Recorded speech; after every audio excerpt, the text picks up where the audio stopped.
many meetings going on. Okay, You're now committee, live. I wanted to say a few words about yesterday's meeting that I found very disturbing. I'm going to do it live because it will result in some changes to the agenda and to how this committee is going to proceed. And I understand the press thinks things are going on prior to going live. So I wanted to do this publicly. Yesterday, well, if I haven't said it this year, I should have. The chair does not like surprises, and dropping something as important as standard offer on the table in the last week of the session, the chair considers a major surprise. That was, when you add to that, there was conflicting testimony about whether the other committee of jurisdiction had voted on anything or what they'd voted on, or if, and then we couldn't get a copy of the amendment, we were told, until shortly before the committee started. Really led to what was not a well set up meeting, and I found disturbing. After that, we will go into the decorum of the meeting.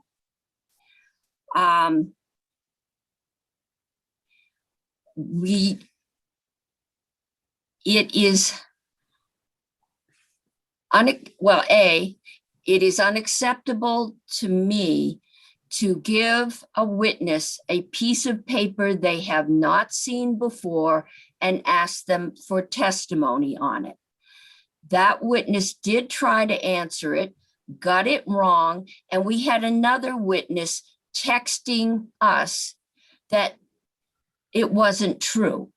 I find that as unacceptable as a witness standing up in committee and hollering.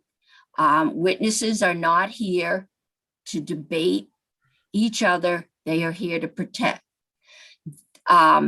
We did get an email, at least I did, I assume you all did, from Annette Smith with another piece of almost identical piece of paper with almost identical numbers, but sounds like it may have been what the witness thought he was testifying to, because which utility was involved in the standard offer negotiations wasn't lifted. That's why we don't ask witnesses to look at papers that they haven't seen before in this committee's jurisdiction.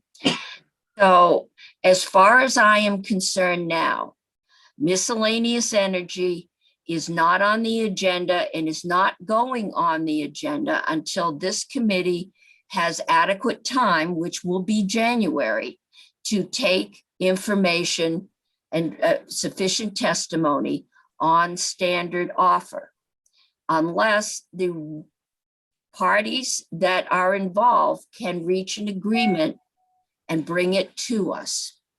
But it's not on the agenda for tomorrow. Tomorrow, I intend to get out miscellaneous revenue, which we have been sitting on. And if I find witnesses or committee members starting to chat inappropriately, I have asked Faith to shut down the chat function, which will not help the meeting. But yesterday, I try and run a meeting that has as little formality as possible to maintain order and have a free flow of ideas. And yesterday, it's the end of the session. You can't send people to the hall. You can't find out what's going on in the hall. It has really just pointed out, I think, the worst of this system, but I wanted it on the record that the chair was very unhappy yesterday afternoon. And thus, I also owe the committee an apology for neglecting to appoint a reporter on H88. I think I've contacted Secretary Bloomer, and that got straightened out. But that's where we are. So, Senator Pearson. Thank you, Madam Chair. And these topics are of a keen interest of mine, and so to the extent I have contributed by adding more to the menu, I apologize for making it tricky. I wonder. I feel like we have on our website from yesterday or 2 days ago an amendment that on the miscellaneous energy bill that does represent a consensus of the actors, and wonder if you would be willing to advance that. I've kind of come, not for maybe the same reasons, but given the timing, I have come to believe that that's the smart strategy, that it's a meaningful couple of small shifts there, that, I don't know what it means for the House to react, but we do know that the different entities would go in and say that they all supported it. So wondered if we limited it to that draft, which is on our website, if you would be open to moving that today. Okay, I have not seen the draft of another amendment. I have been in committee all day. It was what we walked through yesterday. Okay.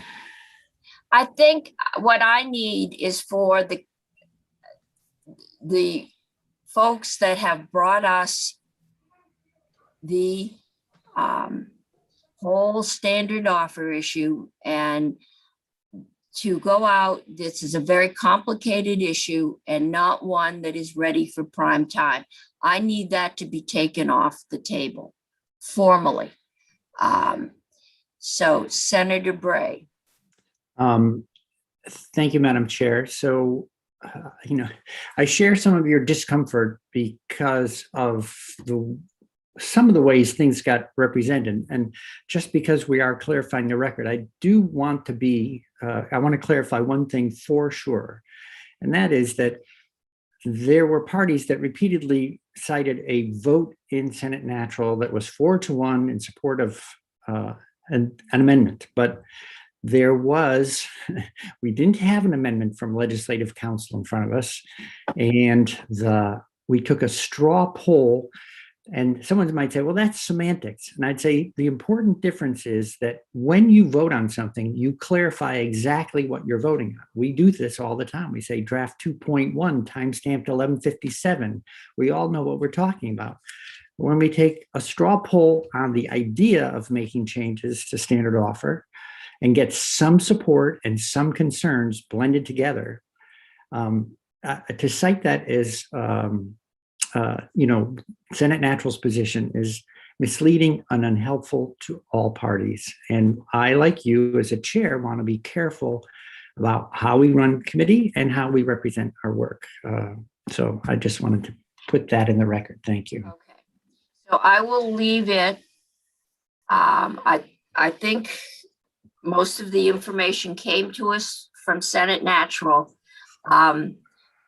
If we're going to take that bill up again, I'm going to need a resolution. At this point, we're going to lose Senator McDonald. I'm trying to get back to today's agenda.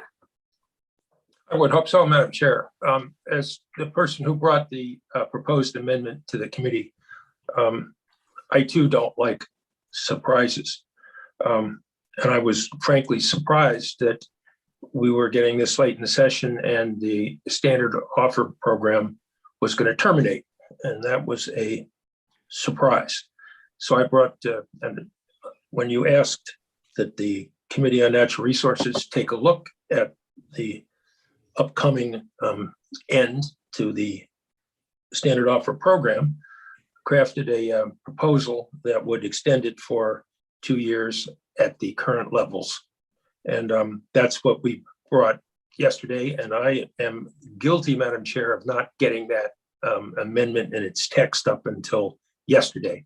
And I should have had it up sooner. So I appreciate your taking the time to clear the air here and waiting for you, what we shall be doing next. Thank you very much. Okay. So next, we're going to do what I have promised the chair of Ways and Means that we would do, which is they have been working for, I gather, over 2 years on a rewrite of the corporate income tax, I believe, or the corporate taxing system. And we are going to walk through that. They then use the cloud tax, which some of us have seen before, some of us probably haven't, to replace money that they're not going to be collecting through the corporate tax. We are going to walk through and see if we can get our heads around the corporate section before we move to the cloud tax. But today is our first walkthrough of the corporate proposal. And Representative Kornheiser, I'm going to leave it to you now. The floor is yours, and just tell us what's been going on all this time in Ways and Means. Thank you. Representative Emily Kornheiser from Brattleboro. So many fun things have been happening over in Ways and Means that I am. I gather you still are having a lot of fun over We are there. still having so much fun, fast and furious fun lately. So S53, as it came back to you, I will acknowledge was a quite changed bill from how it came over to us. And sort of such as the second half of the session, I don't think any hard feelings were intended with it, though I understand that. I don't think any were taken. So, great. So there's, I'll start with the corporate income tax sections, and then just want to have a quick comment on the cloud tax and the military. But you know, Abby and Graham can That's certainly on there too. take you through the corporate and the income in much greater detail than I can. But essentially the idea is that with the radically sort of changing economy we've seen over the last 20 years, the consolidation of corporations and the sort of continued skill that those corporations have shown in putting assets in little corners, we really wanted to make this move to modernize our corporate tax system to make sure that we are collecting taxes from corporations in a way that will best meet the needs of Vermonters going forward and meet the needs of our revenue needs going forward. So there's a few changes all tied up in this that I will sort of talk through, but each of them have a level of detail that I think Abby and Graham could better explain than I can. So the big picture is sort of this move to a single sales factor. And that's generally what we refer to when we talk about all of the changes, but again, they're all tied up together. And that means that right now we tax corporate income on and this is just corporations only. We're not talking about pass-through entities or LLCs or any of those other things. Corporations, mostly corporations that operate in more than one state, maybe even more than one country. So the move to a single sales factor means that rather than calculating the amount of taxes that are due to a corporation based on a percentage of property, personnel, and sales like we do now, we would calculate it just based on sales. The other pieces of that is moving from the Joyce to Finnegan calculation method so that all corporations and their income within a unitary filing group are considered part of the same filing. So essentially, any income that we would be measuring with a single sales that comes from subsidiaries would be considered part of that single filing. So we would be counting all of it. We repealed the 80-20 rule, which applies to corporations with overseas profit because the move from Joyce to Finnegan supersedes that. We repeal the throwout rule, which has a lot of really fun fractions that Graham can take you through. But essentially, what that means is it's how we calculated taxable income for income that's not taxable anywhere in the world, which is sort of fascinating that that can happen. And then a part that I really want to bring your attention to, which was sort of an interesting discovery this year of our committee. All of these other conversations have been happening over a series of years on Ways and Means, but this one was a newer conversation for us. Our corporate minimum income tax rates, which have not been changed in quite a long time in Vermont. And so we lowered the bottom bracket for those corporate income tax rates, and we added a new top bracket for corporations with sales in excess of $300 million. Right now, with our existing statute, we have at least 10 corporations operating in Vermont with receipts in excess of $300 million a year who have only been paying $750 a year in taxes.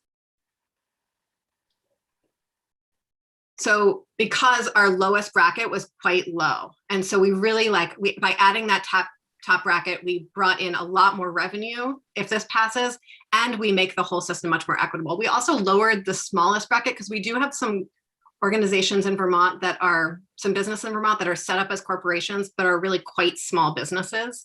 And so wanted to lower that minimum bracket as well.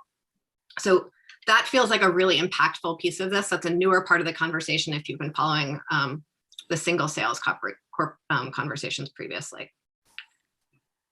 We also, in order to make up a little bit of the lost revenue here, updated 2016 era fees from DFR about the sale of securities. Companies that are going to sell securities in Vermont have to pay a fee every year to register, and we were just updating the fees on that. They haven't changed since 2016, fairly standard activity. DFR was perfectly comfortable with it. And then we repealed a sales tax exemption for vendor-hosted pre-written software or CAN software accessed remotely. This is, referred to as the cloud tax. As you know, this is a repeal on an exemption of a sales tax. It's not a special tax on software. It's a repeal of an exemption on the sales tax. And what might be different from some previous conversations about this is that we expanded it from software as a service through platform as a service, all the way to infrastructure as a service, which is taxed in some other states under sales tax and otherwise. And we did that because we had a number of folks come in and testify in our committee saying that the boundaries between those three things was a little fuzzier than we might have previously understood. And it would be hard for both the tax department and for some of the folks who sell these services to differentiate between those three categories. And so in order to deal with that fuzziness, we decided better to include the whole lot in this sales tax category. Okay. I think in the past we have had testimony on the fuzziness. I assumed you had, yes. And this was just sort of a different approach to the fuzziness that we haven't taken before. I bet they're really happy they came in and complained about the fuzziness. Perhaps, yes. All right. And then the military retirement pay, would you like to hear about that or wait for another day on that one? I think we can wait for another day on that one. Okay. Senator Bray. Hi, Representative Kornheiser. A quick question on the framing of the so-called cloud tax. So are you saying you would go all the way back? For instance, if I'm using a product, then there's a server farm in Idaho, a $50 million server farm that runs that software all around the world or North America or something like that.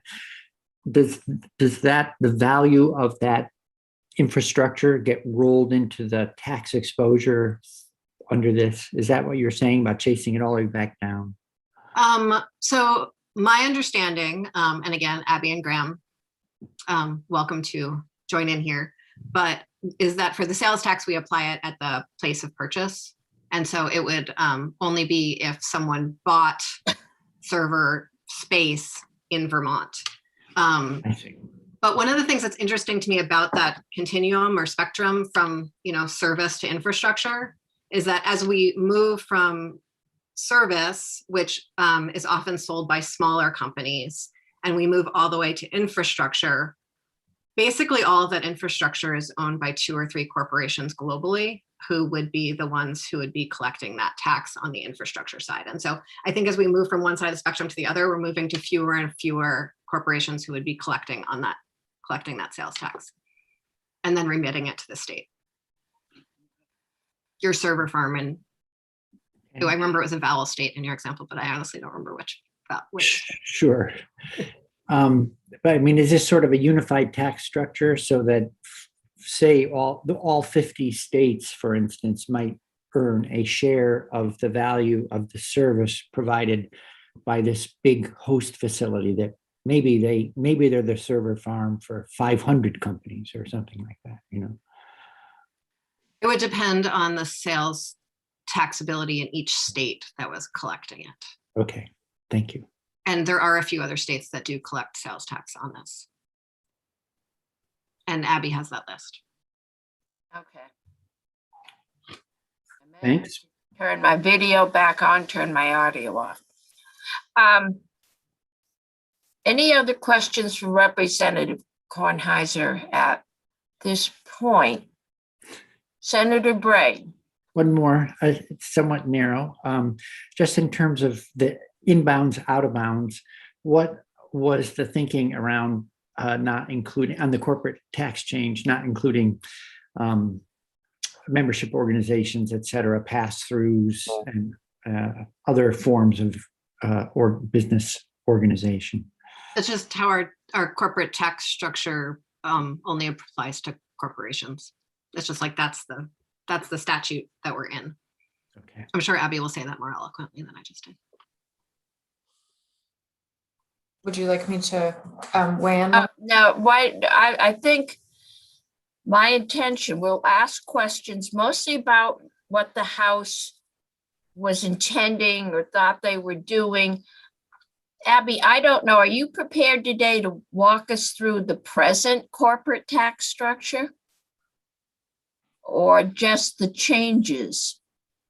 I had prepared more for the changes in this bill, but I don't know don't want to punt that to Graham either. I know it might be useful for the committee to have sort of a corporate primer. Yeah, that's what I'm Right on thinking. hand. So we know Okay. what we're changing. So if we can't, we'll go with what you've got and then we'll get this back up. I've got Senator Brock and then Senator Sirotkin. My question for Representative Kornheiser goes to the issue of intent. Can you perhaps just tell us what was intended by the committee in making these changes? Was it to clarify how revenue is to be collected, to collect it in a way that is more fair? Or is it an attempt to increase the amount of revenue that the state gets? Can you address just some of those issues of intent? I think yes, in answer to every single one of your questions, and I would put that under the overarching category of modernize. So want to make sure that we are collecting taxes in a way that matches up with sort of the direction that corporate profits are going in, that we're in line with the other states in the region and sort of the direction that tax policy in America is going in, that we're able to respond to what I said sort of earlier about where corporations might place profits and not place profits in order for us to understand that. And then really make sure our emphasis is on businesses that aren't sort of already investing in Vermont in other ways. So, you know, when corporations have people and property in Vermont, we know they're paying taxes to Vermont in other ways, but with sales, not as much. Okay, we've got a lot of foundation to do. Senator Sirotkin, did I have you next? And then I have Senator Hardy. Yes, you did, Madam Chair. Representative, are there other examples where we tax based upon just revenue and not expenses? I've been very concerned with that on the flip side with our economic recovery grants, where we've been giving out money just based upon lost receipts. And I think that's leads to poor targeting. So I'm wondering, does just the amount of receipts that a business takes in any way indicative of their profitability, or is there more to your equation? I think that Abby can add more detail to this, as can Graham, but and we can wait for that. I think the corporate minimum tax is explicitly from receipts, and no, it's not the most effective way of understanding profitability, and that's why it's just set for minimum tax. The full corporate tax structure is not oriented, is about profits. It's not about receipts. In your proposal or existing law? Both. Okay, because I thought, okay, so I guess we'll hear more, but I thought you were saying that you were going to change the upper bracket and base it exclusively on receipts. That's just for the minimum tax. That's not for the full tax structure. Okay. Thank you. Mhm. Okay. I had Senator Hardy and then Senator Pearson. Thank you, Madam Chair. I have a technical question that may be more for Graham than for Emily, but I'll throw it out there and I can wait if it's more of a Graham question. And then I have a question for Emily. But I'm looking at the section by section summary at the minimum rates for the brackets for the corporate tax. And it has a minimum rate of $250 and then a maximum rate of $100,000. And I don't usually associate rates with dollar amounts. More rates are more percentages. And so that's confusing to me. And I don't know if Emily, you can answer that, or if I should just wait and have Graham answer that. I think that's just a word choice, but Graham can answer. Okay. Is that just a word choice? Are you talking about the section by section? It might be a word choice, but the minimum tax is essentially based upon whatever your receipts are. So if you don't have net income in Vermont or negative net income, you are subject to the Vermont corporate minimum tax. And the proposal here and the current law is based upon how many Vermont gross receipts you have. And whatever your gross receipts are, your minimum tax is a dollar figure associated with those brackets. And so in this proposal, it's a change to the minimum tax, but it is dollars. So if you, for instance, in the proposal, if you have Vermont gross receipts of under $100,000 and your net is zero or negative, then you are required under this proposal to pay $250 in minimum tax. $250 in income tax if you make up to $100,000 in gross receipts? Vermont gross, yes. Okay. I'll have to let that sink in. All right. So Emily, I guess, and I don't know if this is more, I don't know if this is the appropriate question or not. So Madam Chair, you can stop me if I'm asking an inappropriate question, but it's so late in the session and this is totally brand new. This is the first time I've thought about corporate income taxes. Is there an expectation that we are supposed to pass this in the next week? What was your committee's expectation in sending this to us so late? I believe we sent it not this week, earlier than this, but I will You leave the sent it rest of several it. weeks I ago. will leave the rest of that to your chair. Okay. Yeah, no, it came over probably 2 weeks ago, but we've had the little broadband and miscellaneous tax. The other body has taken 2.5 years to do this. They've done the groundwork, so we may be able to go through it significantly faster, but I have not given the Chair of Ways and Means any reason to expect that we will get this bill out this year. I told her that we would do the best we could to take as much testimony as time allows, and that then we will be better set to work on it next year. Okay. That is helpful to You know. all may surprise me, but that's my estimate. Well, I mean, that's helpful to know, Madam Chair. I mean, it sort of Yeah, points don't toward- stress out. Okay, our discussion yesterday of something really complicated coming so late in the session and me trying to figure out what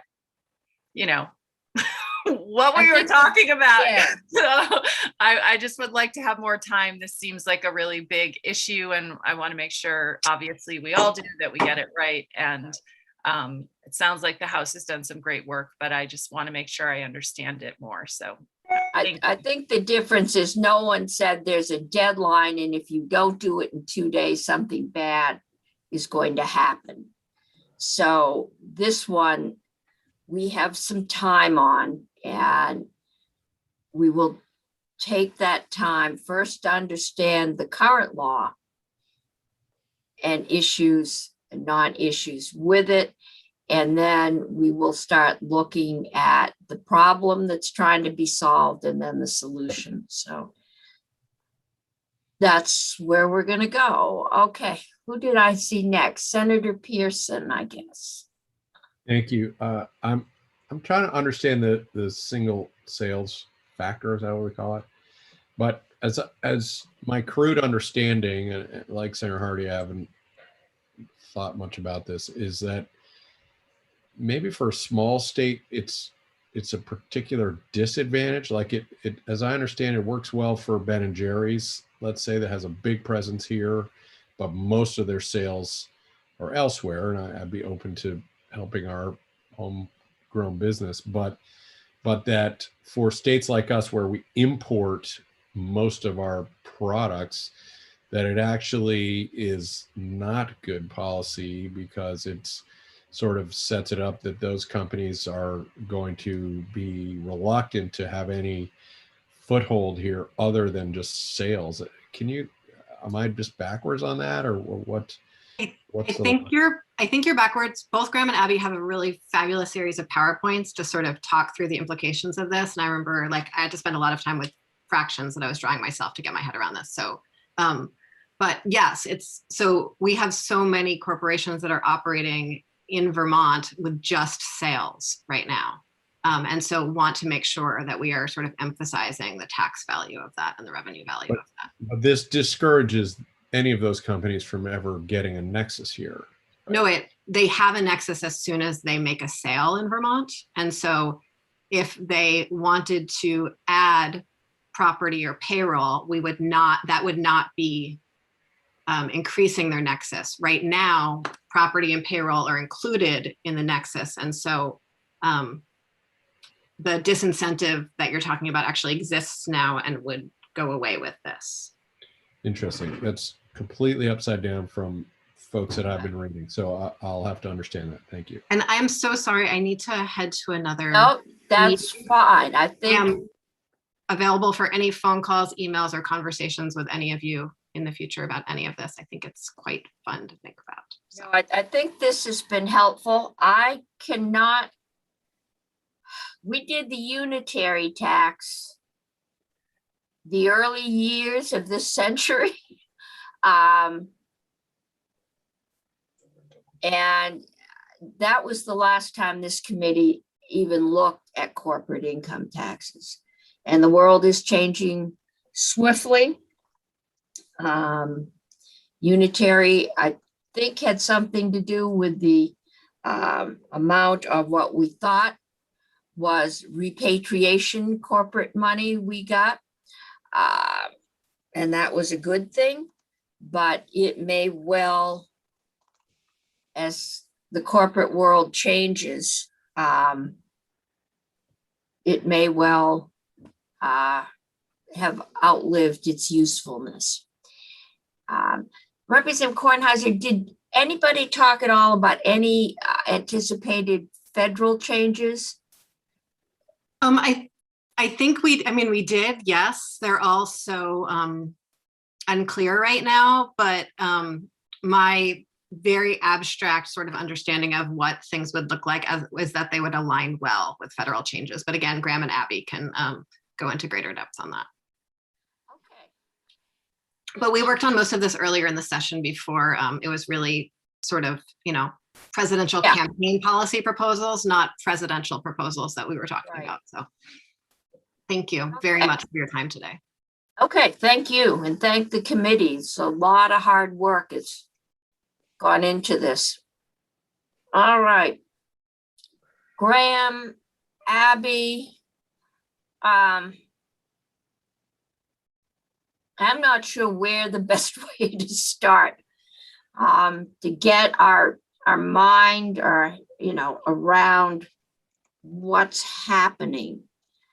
Graham, are you prepared to talk to us about the present corporate income tax? It's not on the tip of your tongue, huh? Well, I mean, I could give it in broad strokes, but not like a thorough presentation of. Okay, yeah. The fiscal. Well, maybe broad strokes would be helpful. Just how do we calculate what are the sections? Just Sure. so we know, we just have, even if it's a vague idea, Right. where we're starting from on the map. Sure. So I guess I'll sort of try to frame the quick overview in terms of what is going on in this bill. The Vermont corporate income tax is a tax on the net income of C corporations. So there are many businesses in Vermont and nationwide, and you can either be structured as a C corporation, which has advantages about liability. If you want to raise money on public markets, that's a sort of whole discussion about why you're a C corp, or you're a pass-through. If you're a pass-through, like an LLC, an LLP, a sole proprietor, you pay tax on the personal income tax as a shareholder of that business. You take the profits from that business, you pass it through to your personal income tax. C corporations pay the corporate income tax at the federal level and at the Vermont level, at the entity level. So the corporation itself is paying the income tax. It is a tax on net income of corporations. So basically that's a sort of more tax, it's a tax term for profits. However, both profits and taxable profits are often different. So you'll hear about, a company like Amazon might have a lot of profits, but their actual taxable income might not be anywhere close to their book profits. So just keep that in mind. We're talking about taxable profits in Vermont. The way Vermont's corporate income tax works is it takes the net income line off of a company's corporate income tax return federally, and then it basically asks the question, how much of that net income is attributable to the state of Vermont? And that's sort of a lot of the questions that this bill sort of seems to, or it addresses those questions or changes the way that we make that calculation. There's another side part of the corporate income tax is a lot of corporations structure themselves as a parent organization and many different subsidiaries that operate in different states. That's the sort of whole question about unitary combined reporting. Under unitary combined reporting, a corporation that has a parent with many different subsidiaries, when they file their taxes, they have to report as though they are one entity, not separate entities. And so another part of this bill addresses about how we treat the corporate taxable income of unitary combined returns. So I guess that's sort of the most broad overview of the corporate income tax that I give. And then I can sort of walk through sort of touching upon what's happening in this bill, changing that. The biggest change in this bill is the change to the single sales factor. So you recall that I said that corporations are taxed in Vermont depending upon what their presence is in Vermont. And this is something that every state that has a corporate income tax has to ask all corporations, what is your presence in the state? And generally that works by asking a company about whether their presence is involved with how much payroll they have in the state, how much property they have in the state, and how many sales they made in the state. So every state that has a corporate income tax asks corporations some version of these questions. And what that's called is the apportionment formula. Right now in Vermont, to determine the amount of presence a corporation has in Vermont, we ask a corporation how much of their total payroll, what is their payroll in Vermont as a share of their total national payroll? What is the share of their property in Vermont as a share of their total property in the country? and what are their sales in Vermont as a share of their total sales in the US? And what we do is we put double emphasis on that sales factor. So it's a 3-factor formula with a double weighted sales factor. What this bill, the first major change, the biggest change in the corporate, is it says we are no longer going to consider your payroll and your property for considering how much presence you have in Vermont. We're only going to look at your sales. So basically, whatever your sales factor, whatever your total sales in Vermont as a share of your sales nationally, that is going to be the presence in Vermont. So suppose you're a corporation with $100 million worth of profits. If your sales in Vermont represent only, say, 10% of your sales nationwide, then your corporate taxable income in Vermont is going to be $10 million under this proposal. Under current law, it's a formula dependent upon how much payroll you have in Vermont, how much property you have in Vermont, how much sales you have in Vermont. So that's the sort of big corporate tax change here, and the sort of the very high level analysis about why states moved this is because they want to encourage companies to essentially set up in their state. The idea, the theory behind this is that if you are emphasizing payroll and property in your factors, then you are in effect dissuading expansion of employees or property in your state. So that's the theory behind this. And I think when Abby and I, come in some other time and talk about this, it's pretty hotly debated about whether that is true or not. So that's the first major change, the corporate income tax. It's also the biggest revenue impact in this bill. The revenue loss of about $5 million in fiscal year 22 and about $20 million a year after that. And the primary reason for that is because the corporate taxpayers in Vermont, there were about 14,000 tax returns in Vermont.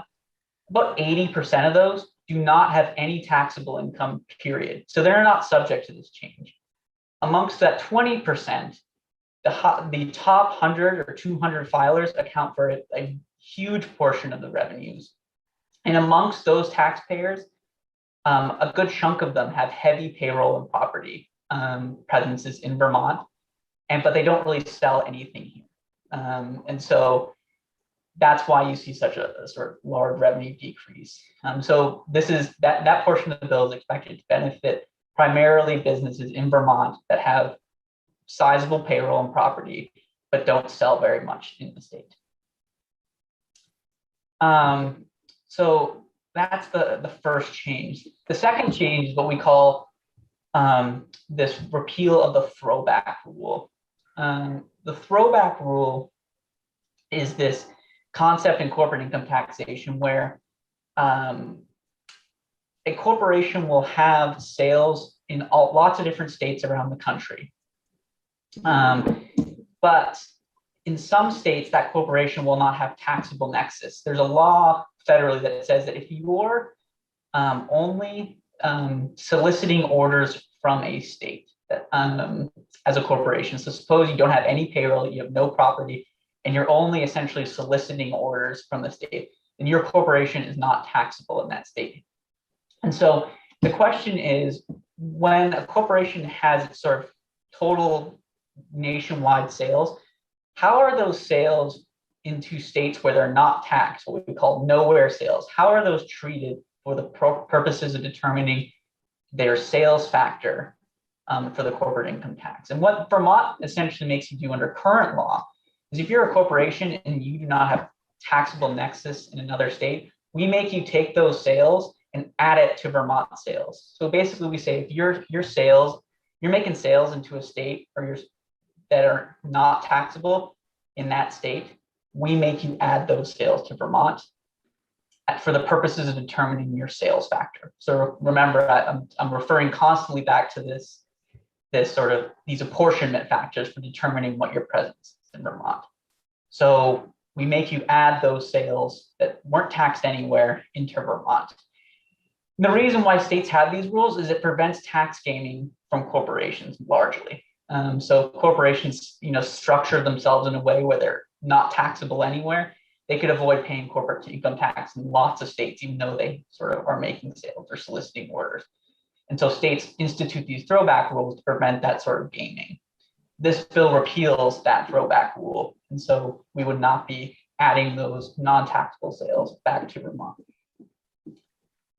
Okay, let me go back here. The next change, this one is very much in the weeds. But basically, remember when I talked about subsidiaries of corporations? The question arises from when you have a corporation with a parent and lots of different subsidiaries. Do you consider the nexus of the corporation and subsidiaries to be only the subsidiaries and parents that are located or have nexus in your state? Or are you considering the fact that if any corporate subsidiary has nexus in state, does the entire group of corporations have nexus? Under current law, what Vermont says is the only corporations in your sort of group that have nexus in the state, those are the only ones that will be taxable, and will only count those sales for the sales apportionment for those entities that have taxability in the state. What the methodology change here, that's called the Joyce, switching over to the Finnegan methodology, what it says is that if one subsidiary has taxable nexus in the state, then the entire group of companies has taxable nexus from the subsidiaries. That is a pretty substantial revenue up. We estimated about 1.6 million in fiscal year 22 and about $6.5 million going forward. Madam Chair, can I just ask Yes. Graham, can you just quickly repeat that? So there's, I know this is a lot, and there's Joyce and there's Finnegan. I'm assuming those are named after some like economist or something. I think it is something with the corporate tax law case out of California. Oh, it's a case. Okay, that makes sense. So it's a plaintiff or a defendant or something. So Joyce is what we currently do, and Joyce is what? What's the quick? Yeah, so if you imagine a corporation with a parent and lots of different subsidiaries, Joyce says, for the purposes of calculating your sales factor of your apportionment, we are only going to consider those corporations that have nexus in Vermont as part of that. What Finnegan says is if one of those subsidiaries has nexus in the state, then all of them do. It's kind of like think of it as like a hook. If one subsidiary has a nexus in the state, then even if the other ones don't have any nexus, we're still going to count them anyway because it's part of the overall unitary group of corporations. Okay. Currently, it's only subsidiaries that have a nexus in Vermont. That's Joyce. And Finnegan is a company that has any subsidiary that has a nexus in Vermont. Then all subsidiaries are counted. Is that right? Yeah, that's a broad way of describing it. It gets it's pretty complicated in the weeds stuff, but I think the way you're saying it is pretty close to what it. Okay. Do you have a cheat sheet on this stuff? I think a corporate tax presentation that covers all of these things. So You do? Okay. That would be awesome to share. Thank you. I'm sure we will. Okay, So we're still, so Graham, are you ready to have Abby take over?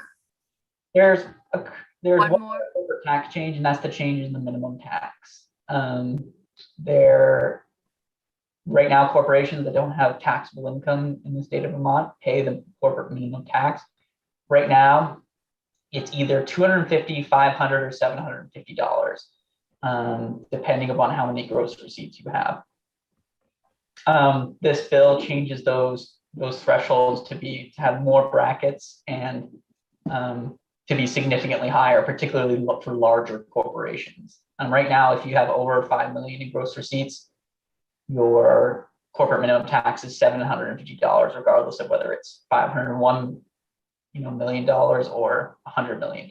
And so you'll see in the proposal that the Ways and Means Committee in the House sort of increase the minimum taxes for those corporations with significantly more gross receipts in Vermont, and they increased the size of the minimum tax, quite substantially.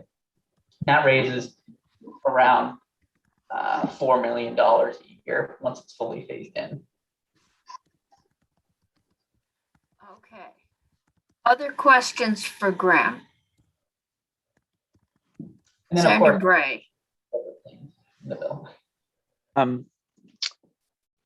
Thanks, Mr. Kimball. So quick question is on the throwback rule. So in other words, if a corporation has a Vermont liability and it's selling into states where it has no corporate income tax liability, Vermont says, okay, we're going to treat those sales as though they occurred in Vermont when you do your calculation. In other words, you don't get to, if you're being taxed elsewhere, we're not taxing that. But if you're untaxed elsewhere, we're going to treat that as Vermont revenue.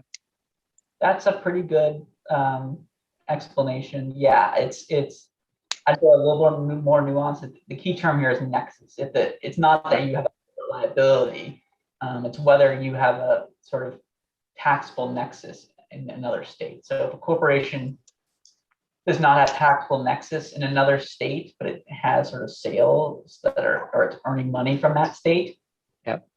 It might not pay any corporate income tax in that other state. The throwback rule says is that for any of those nowhere sales, as we call them, Vermont will count those as Vermont sales when you're determining how much sales you have in Vermont as a share of your total. Okay, great, thanks. I should have known better than to think that the Joyce versus Finnegan was a literary metaphor somewhere along the line. Okay.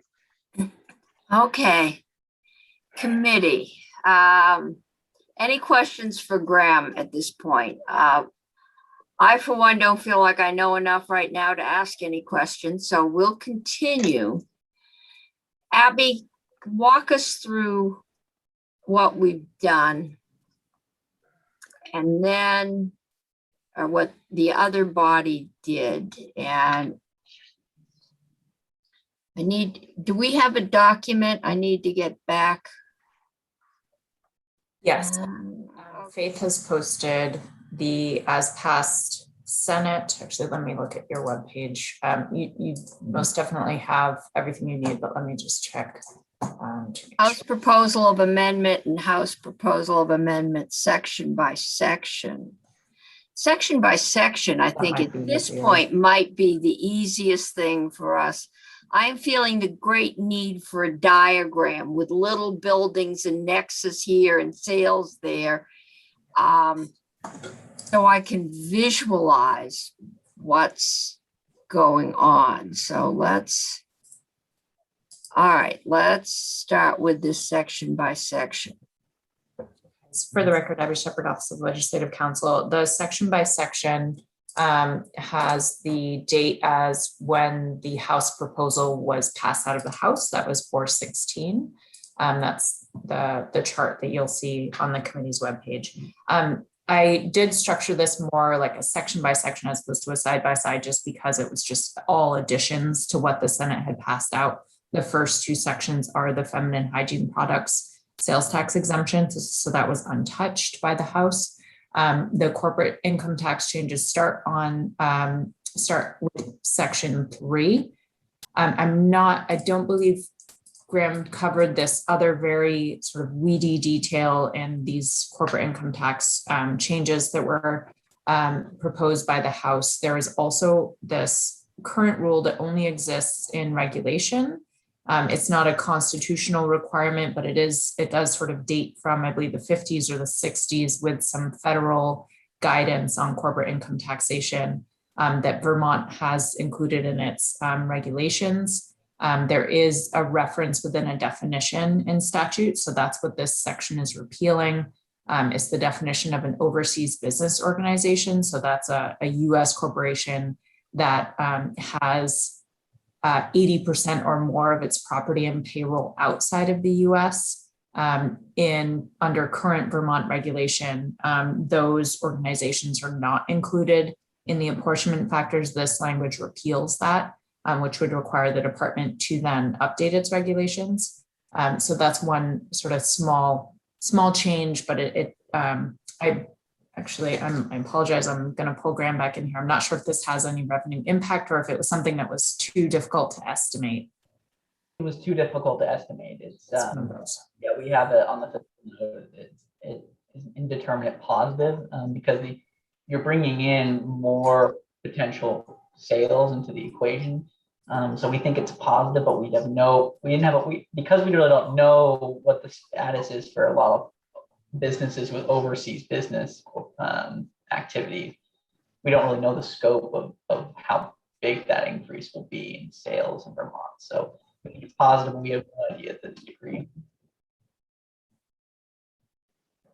So that is section 3. That's what that section accomplishes. Section 4 is the minimum corporate income tax. And to Senator Hardy's question, that's purely my shorthand by saying rate. It should read amount. In this section of statute, that's where the corporate income tax rates are applied. And then there are all these subdivisions that apply the minimum, and it's just a flat amount. So I will update my section by section. Okay. Sorry, Abby. Thank you. That's fine. No, was my shorthand. So it, as Graham mentioned, it does change some of the brackets, and it also changes the amounts that are charged. I don't know if the committee wants to go through those. That's actually fairly straightforward. It's more on the revenue side where that it's a little more complex. The language is fairly simple.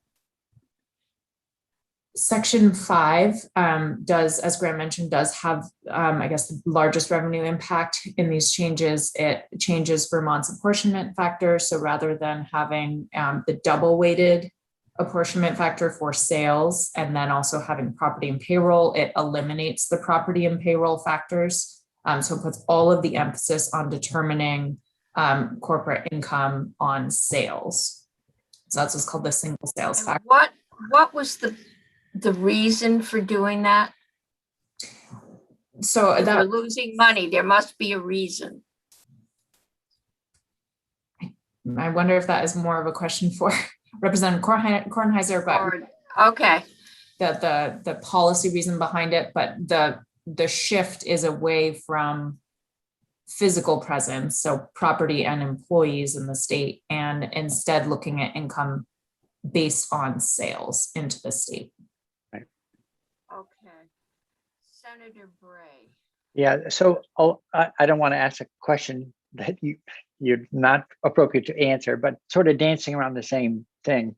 Are there states where they weren't taxing property and payroll, which could make those states relatively attractive? And then it would be a problem for Vermont to bring businesses in because other states would look relatively attractive or inexpensive to operate in. Is this a competitive landscape issue? The competitive issue is definitely, again, something that the Ways and Means Committee would want to speak to, but that was one of the reasons in terms of aligning with what other states are doing. There is a general movement towards single sales factor. Those states that are like Vermont and do still have the 3-factor approach tend to have at least double weighted sales. And there is a very helpful chart from, I believe, the Tax Administrators Federation that lays out, as of this beginning of this year, the different apportionment factors for every state. And there are several who have been moving towards single sales. So there is a movement, and I don't know if Graham would want to add to that. Off the top of my head, I think it's about 15 or 20 states still have a 3-factor or multi-factor apportionment factor calculation. Whereas I think somewhere in the 20s have a single sales factor and push to move more to single sales. Most of the states in New England are a single sales factor apportionment factor. Okay. Thank you very much. I have the same question I asked Emily. I'm sorry if I missed it. So you're saying that if we adopt this single sales approach, that the income tax of a corporation is going to be based on their proportion of sales that take place in Vermont with no looking at their profitability at all? So that's only for their apportionment factor. So there's sort of two questions: is A, how profitable of a business or corporation are you? And the next question is, how much of that profit is attributable to Vermont? And what this does, it addresses that second question: is how do we determine what that portion is that's attributable to Vermont? Right now, we ask corporations how much of your payroll, property, and sales happen in Vermont. This change only asks, what are your sales in Vermont? How we're going to determine your presence in Vermont. And then we apply that percentage to the overall profit of the business. Okay, I got it. I understand it now. So is there a possibility under this scenario where a corporation, I mean, if every state starts choosing a methodology that's hypothetically designed to yield the most taxes, does anybody look over the situation to determine that the corporation is not paying more than 100% of the tax pie, or that's sort of irrelevant because everybody has different tax rates to begin with? I'm not, Question. I guess if Vermont had receipts of 50% of the company, and the other states where the corporation operated had the other 50%, but the other states used a different formula that wasn't based mostly on receipts but on payroll, couldn't it ding the corporation for more than everybody getting a share that adds up to 100%?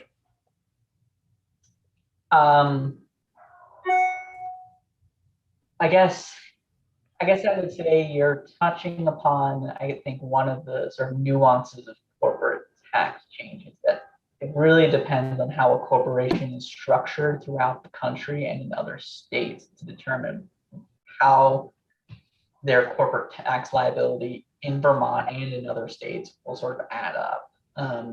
You brought up a good example there of a corporation that has 50% of its sales in Vermont, and then you have other states that are emphasizing, different percentages or a certain payroll or property. It's very possible that under this change, their taxes could go up just out of the way that their business is structured. Let's say you have a business that operates a lot in Vermont but has a lot of its payroll in New Hampshire or New England states. Their taxes could go up. But on net, as you can see in the fiscal note, the overall Vermont tax liability is expected to go down quite a bit for the top 100 or so, or some taxpayers that have significant payroll and property in the state. But and I think what you're sort of touching on also in terms of that multi-state consideration for tax policy is one of the things that is related to that throwback rule. So you have states, you have a certain amount of corporate income that is taxable, you think, and some states that corporation doesn't have taxable nexus. And so it's a policy question of whether other states have, I guess, claim on making sure that all of that corporate income is 100% taxed, or whether Vermont cares whether it is only, say, 60% taxed because of the way that the company has structured itself. And that's kind of what this throwback rule is trying to get at, is no, corporations, we're not going to let you just let your corporate income sort of fade into nowhere tax land and let it not be taxed. We're going to make you add that back for Vermont purposes. So I think it's a good question. Thank you. It is complicated. Everything in this is very complicated. So I think all these questions are good, and I'm sorry I don't have great answers to all of them off the top of my head. Marty, then Senator Bray. So Graham, just to follow up on Senator Rockin's question, what you just described, the throwback rule, right? Reminds me of fishing. It's like the rule I tell my son when he goes fishing. this, the S53 would get rid of that throwback rule. Is that correct? Correct. Yes. Okay. Do you have a side by side that's like current law and then S53? Did either of you do that No. kind of thing? The fiscal note, in the way I wrote it, most of the time, it includes the first couple sentences of every explanation of every change includes what current law is, and then it changes, and then my next couple sentences are what. Okay. used. I So had that not pulled up your fiscal note yet. Apologies, Graham. I will look at that now. Thank you. might not be as detailed as you're looking for, but we can come back, or we can, take individual questions. Okay. Thank you. If I may, Madam Chair, can I just address Mr. Atkins' question about Yes. you're concerned about overlap in different states with the different factor approaches? There is a court case, and I was just trying to refresh my memory, and I can send a summary of that to you, between Iowa and Illinois' 3-factor versus single sales. And the situation is slightly different, but in general, the conflict between the two potentially creating some overlap in taxation is not unconstitutional. What the court is concerned with in terms of the Commerce Clause is, a reasonable relation to activity in the state. So that's more of the concern of Vermont not pulling in and considering Vermont taxable income that's generated outside of the state. So I can write a summary of this case for you if you'd like. But that, as Graham mentioned, this is all very complicated and very quickly gets in the weeds, but I'd be happy to write that up for you. Thank you. Okay, Sandra Bray. So I too am following up on Senator Sirotkin's question. So if I heard it right, the underlying concern is it's not a zero-sum game. It's not like Vermont will get more and someone will get less. Overall, when you take all the states in aggregate, there could just be an overall tax increase because the states operate with a certain amount of independence from one another.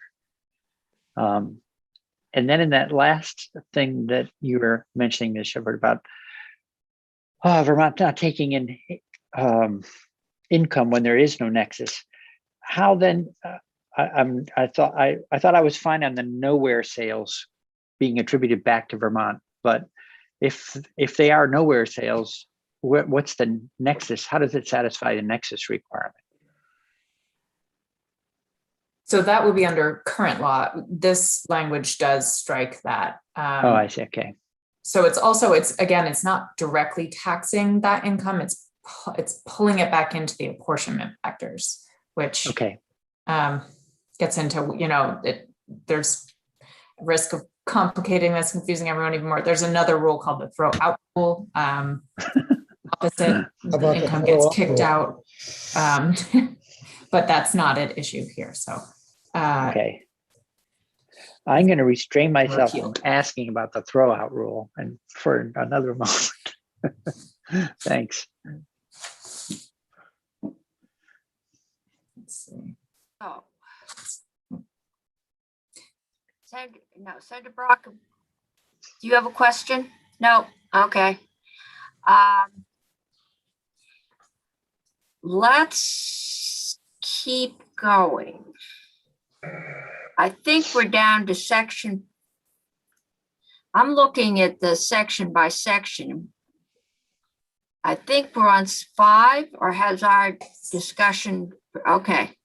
That is still, there is one more point in section 5 that because the property and payroll apportionment factors will no longer be reported, this S53 amendment actually added back in a pure reporting requirement so that the state can continue to get data on C corporations, property and payroll in the state, even though they won't be using that in their apportionment factors.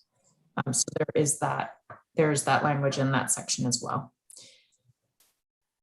Section 6, this is on the second page of the section by section, that moves Vermont from the Joyce approach to the Finnegan approach of applying state jurisdiction. So what, as Graham explained very well, and Senator Hardy was paraphrasing back exactly in almost in the words I've used to describe this in the past, is Joyce, what Vermont currently uses, looks at each individual member of a filing group and will not include those individual members' income in the apportionment factors if they don't have nexus with Vermont.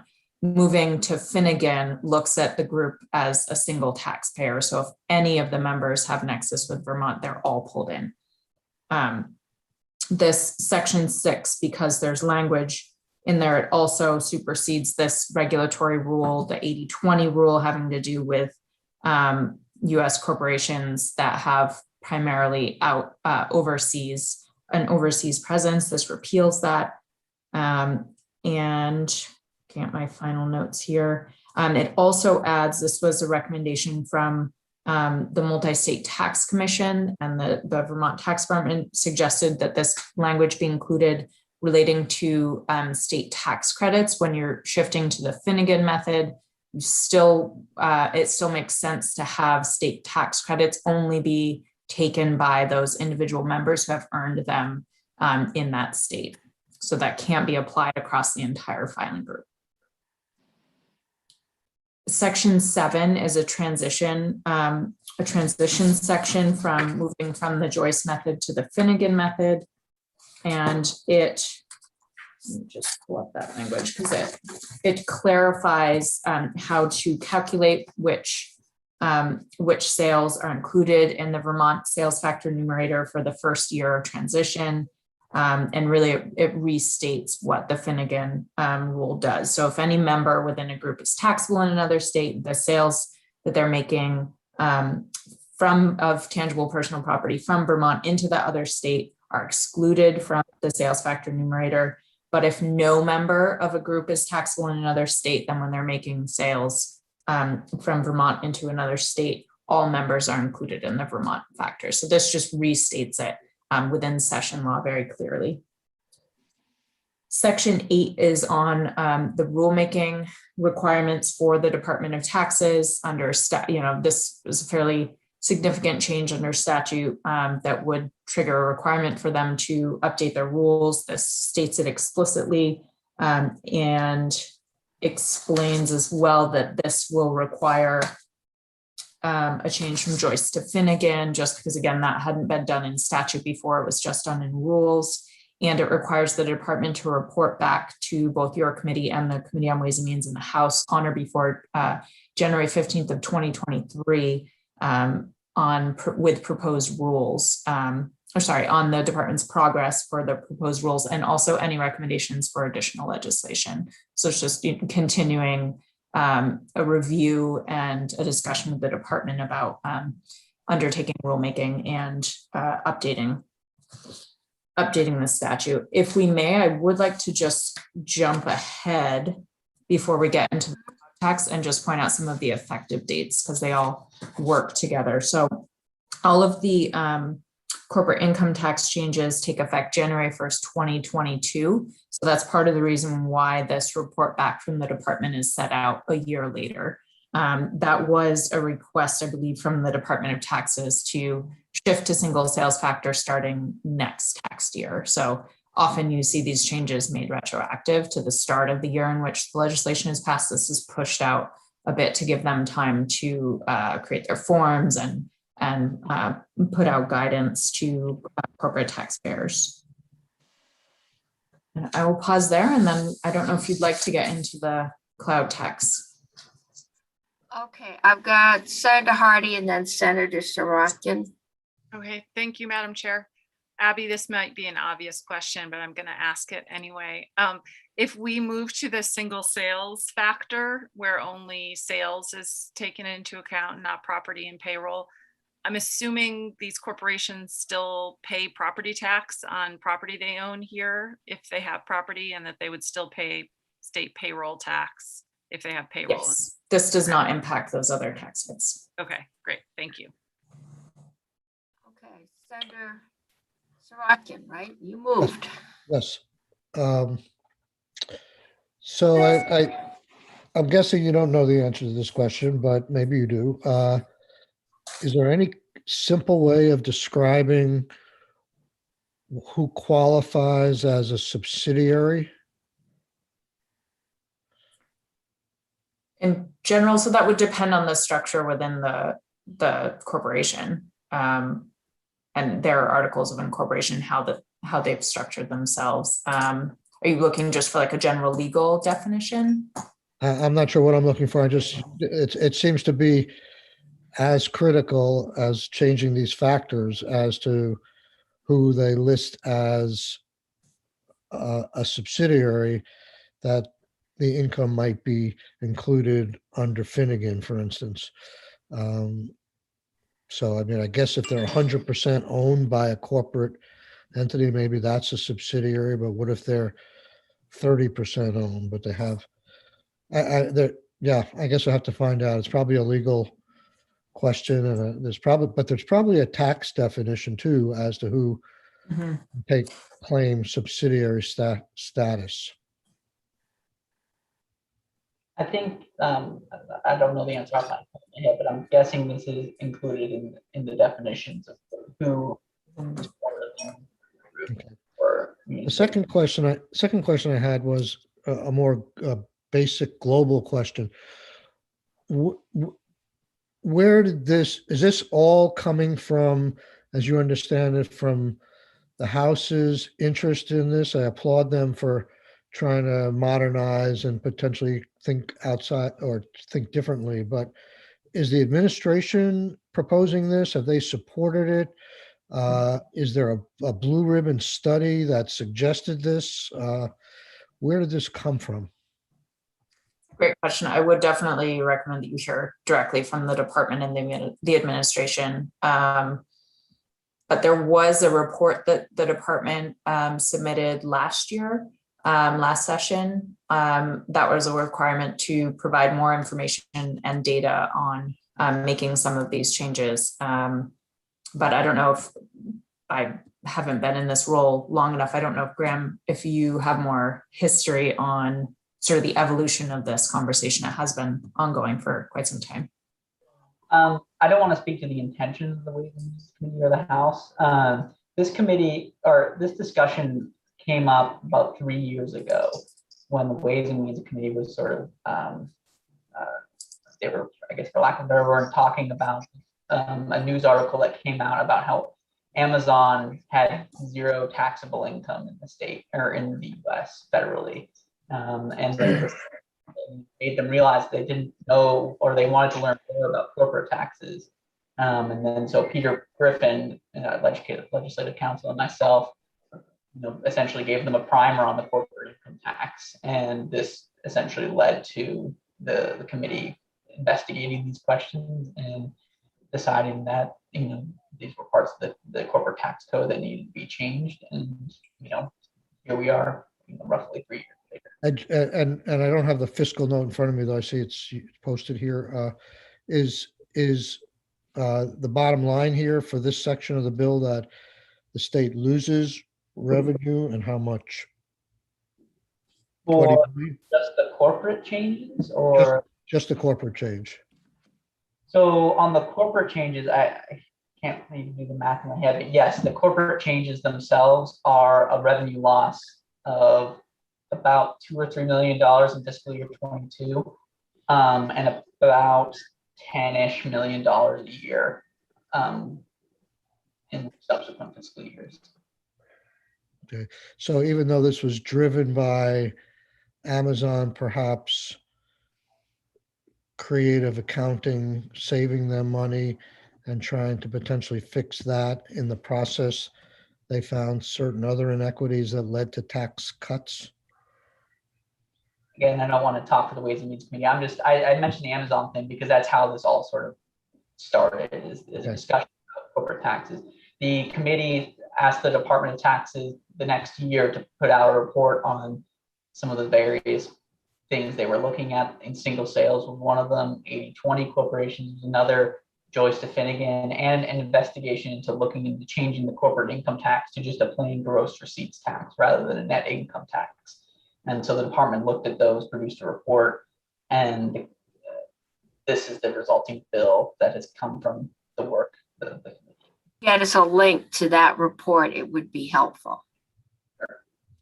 And just to jump ahead to see if there's any other connection here on the cloud tax, how much does that raise? Cloud tax is effective for June 1st, 2020, and it's expected to raise $11 million in fiscal year 23, 12.3 in fiscal year 24, and 13.9 in fiscal 25. Got it. Thank you. Might as well walk through the upside to Brock, and then we can just walk through the cloud tax. Just a question. When Representative Kornheiser mentioned that this overall issue was one of modernizing how we do tax, is this move in terms of handling taxation of corporations, is this the leading edge? Is it the mainstream? How, for example, would we stand as a state compared to other states should we move ahead with this? On the single sales factor, there's definitely been a movement by states towards it over the past 5-10 years. As I mentioned, there's still about 15 states that use a multi-factor apportionment. So it's not like Vermont is on an island nationally. Vermont is the only state in New England right now that still uses a multi-factor apportionment. So there's the New England, and then, but I said nationwide, there are about 15 or 20 states that still use multi-factor apportionment. The trend has been towards single sales factor. So I don't know whether it's a sort of leading edge or modernizing thing. I think these are sort of policy decisions about what types of businesses you want to provide sort of more favorable tax environments for. I think it's more of a, and that's how I would have characterized the discussion. There is some modernizing and some competitiveness things, but the move to single sales is I think more of a sort of priorities for what types of businesses and what types of structures of businesses you want to give tax treatment to. The others, Throwback, Joyce Finnegan, those are, I wouldn't necessarily characterize them as modernization. They're just, it's about half and half how states are treating them. And there's not really a sort of more robust, say, policy discussion about them, and just states pick and choose which one they want to be and sort of live with. You mentioned that this might be either more or less favorable to certain types of businesses. And by types of businesses, do you mean the way businesses are structured, or do you mean particular industries? Both. I would say certain industries will benefit from the move to single sales. The obvious one is manufacturing. Manufacturing businesses in any switch to single sales are almost always sort of universally considered a beneficiary, because they tend to have large payroll and property values in their apportionment factors, but they don't actually sell that much in particularly smaller states like Vermont. And so under a 3-factor, those corporations that are those manufacturing corporations, they are, and certainly what we've seen in our modeling for this revenue estimate is that manufacturing businesses will account for a huge chunk of the revenue benefit or the tax cut as opposed from this. But then more generally, it's just businesses that have a payroll and property factor that is larger than their sales factor in Vermont. That is to say that they have, as a share of their national business, their payroll and property in Vermont are greater than what their sales into Vermont are. Those businesses, whether they be manufacturing or even retail, warehousing, transportation, those are the businesses that will benefit from a move like this.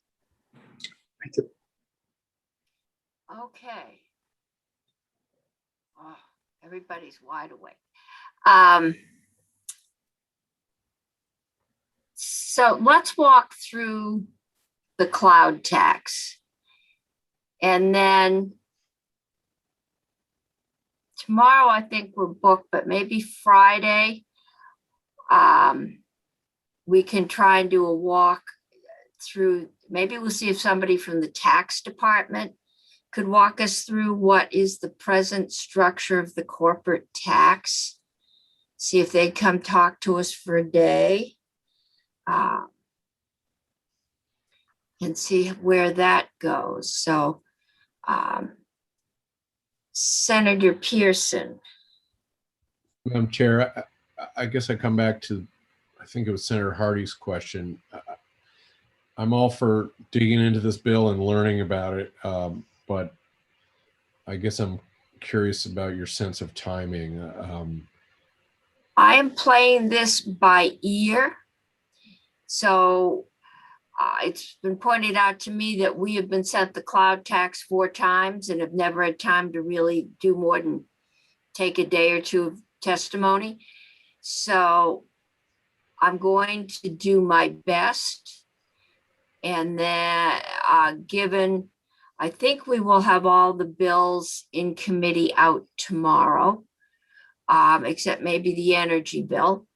And I'm just going to work at this as we can. I have no goal of getting it out next week. But I think we need to understand this. Another committee has put over 2 years of labor into it. So I think we have to start on the assumption they think it is something good. But in the end, we'll make our own decision. And I think we do need to get Representative Kornheiser back, because I think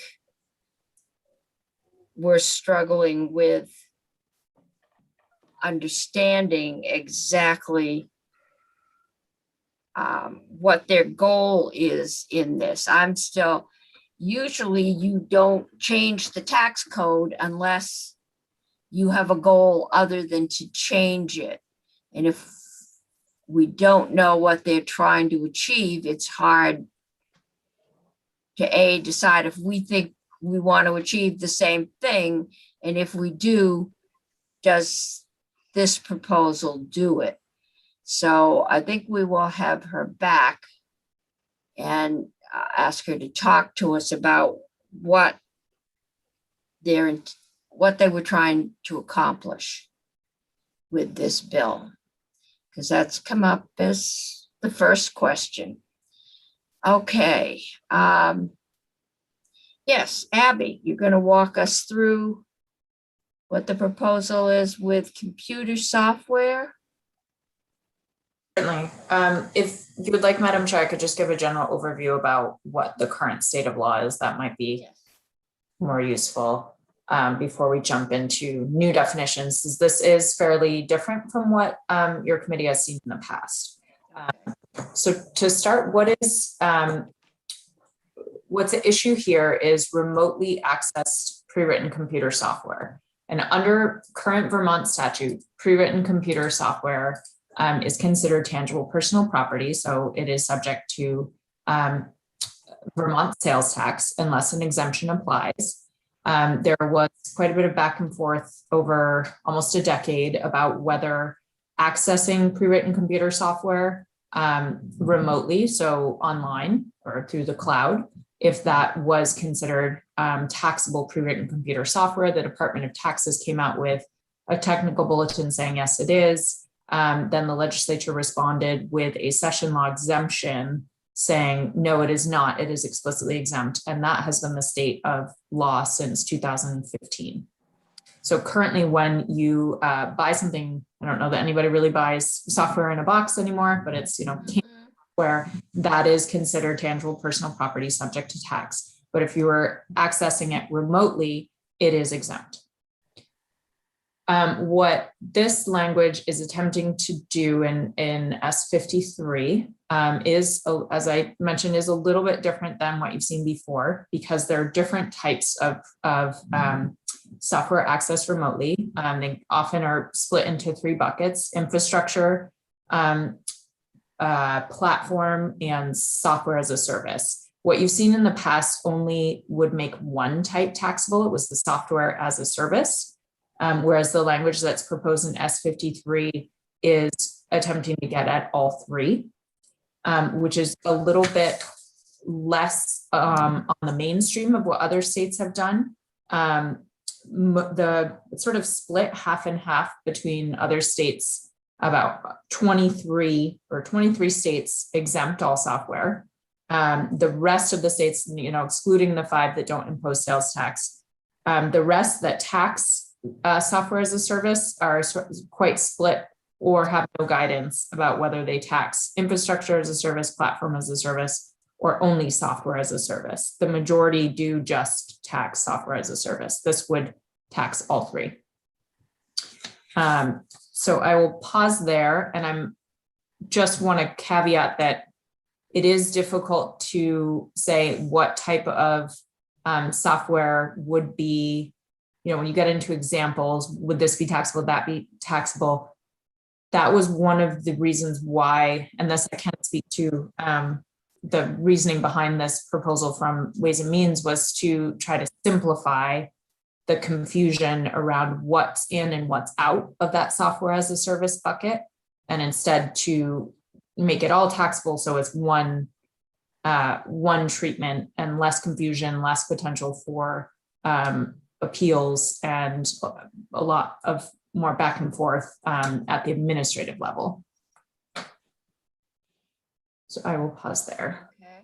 Thank you for correcting. So when you said 23 states do what Vermont does now, Yes. does that include the 5 that don't have a sales tax? I've just not included them here. I can actually share that chart with you. Well, so is the majority, the other 27 taxing the cloud right now? Yes, but that's where it gets, not all of them have clear guidance. So I have 11 do tax software as a service only. Right. 4 states that tax platform as a service and software as a service, and another 7 that do tax all 3.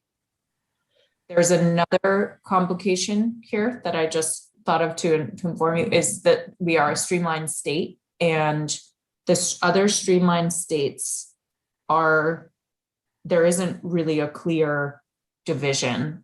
They're in each of these different categories. So most of the streamlined states are in the category of exempting all software that's accessed remotely. A few do just tax software as a service, and there are 2, Ohio and Washington, that tax everything.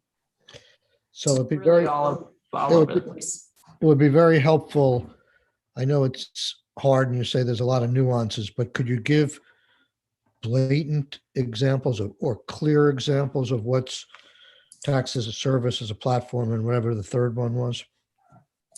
Infrastructure, yes. I'm just scrolling through. I believe, can also share this with Faith. I believe that Graham and I at some point gave this, but the sessions are starting, the remote sessions are starting to bleed together. So I'm not sure if it was this session. Yeah, Session. we understand this issue.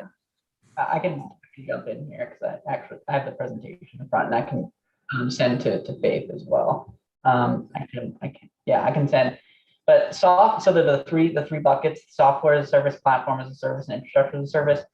Generally, the way I've described this to committees, and this is obviously there's tons of nuance between, there's blurring between these categories, but it's a question of how much the user itself is designing or making things, which helps divide these buckets. So examples of software as a service are sort of kind of, I think, more or easier to get your hands around. So TurboTax and QuickBooks being one. Those things used to be able to buy those in the box, install them on your computer, you pay sales tax on them. There's not very much user design in there. It's completely designed by Intuit, and then you basically just interact with the software that's already built. For example, of software as a service is Microsoft Office Online. Again, it used to be able to be bought in a box. We call pre-canned software. It's you're accessing it remotely, and you're not actually doing a whole lot of customization on your end as a user. That's software as a service. Other examples include Dropbox, MailChimp, and things like Google Apps, so like Docs, Sheets, are software as a service. Platform as a service, you're starting to get into more, the company is providing the user with sort of, well, for lack of a better word, a platform, and the user helps design software from that. So an example of that is Squarespace web design. So Squarespace, you pay them a fee to design your website. You as a user are designing a fair amount of stuff on your own, but you're taking advantage of some of their platform and their hosting services. That's an example of platform. Another one is force.com. So as part of Salesforce. So I mean, I think the Department of Health's COVID website is a Salesforce website. Salesforce provides the user with the tools, and then it's, you know, the website itself is designed by the user on a sort of platform, which is Salesforce. That's platform. And infrastructure as a service is the user is basically designing a whole lot of stuff on their own. Like they're designing a website or they're designing an app, and the company itself, the infrastructure, is really hosting, you know, stuff like the operating system, the servers, the storage, the networking. And the big examples of that are Amazon Web Services, Google Compute, and then there's another company, DigitalOcean, which do these sort of type of things. They do the servers, they do hosting, they operate the operating system on which you build apps. So again, the differentiator there is on infrastructure. The user is building most of the software itself, and the company is kind of hosting and making it live. And that's what the infrastructure is. So you sort of go in those.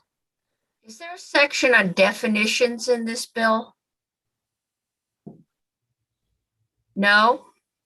Yes, but it does not define these types of software.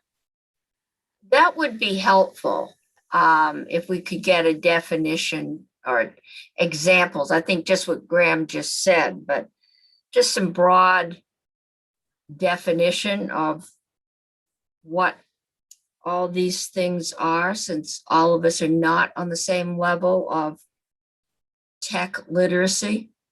I think make sure that we're all talking about the same thing would be helpful.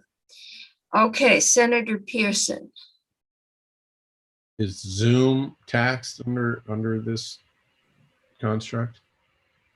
I believe Zoom is already taxed as a visual audio type of software, similar to how like a streaming service is taxed. So if you go to Zoom's website and you sign up for this subscription, it is already paying Vermont sales tax. How about the library consortium that I can borrow free books from? It's a platform, I assume. I go in, I look at what books are available, and I can borrow them, read them, or video, listen to them online, and then in 7 days I return them. Would that be looped into this? I don't quite know the service that you're referring to. If you are, in general, and I don't want to speak to this exact example, but in general, if you are renting or downloading or streaming audio visual works, those are currently taxable under Vermont law. So I don't know what the payment is. If you're just sort of borrowing a book and you're paying for it right there for the. No, I'm just this is from your public libraries. It's the Public Library Consortium. Then I can get it up, but you can borrow books that the libraries make available online. You have to have a library card. It's called Libby on mine, but it's the Green Mountain, I think it's called Library Consortium. So there is no charge for that access. There is no charge, no. I'm just wondering if somehow my local library is already upset enough with me. I don't want to upset them anymore. But I'm hoping that wouldn't get roped in. It is, I'm assuming, a platform of some kind. So I would assume that, well, since there's no charge, there would be no sales tax applied at the consumer. Okay. And because sales tax applies to retail sales, I don't know that if the library is purchasing use of that platform, I assume that they would have status under either, as a governmental entity or as a nonprofit, in which case they would Okay. already be exempt under sales tax statute. Okay. Zoom is taxed. I just looked at my inbox. Oh. Okay. So Would- committee. Senator Hardy, did you have a question? No, I was just gonna weigh in on the library thing, but Abby said what I was gonna say, so Okay. I'm set. All right. Abby, Graham, do you have more for us today? Would you like to see the definition? I'm not sure if I think maybe if it's more, it's easier to think about it conceptually, but there is a new definition of vendor hosted pre-written computer software that's being added. Okay. No, I don't think so. I think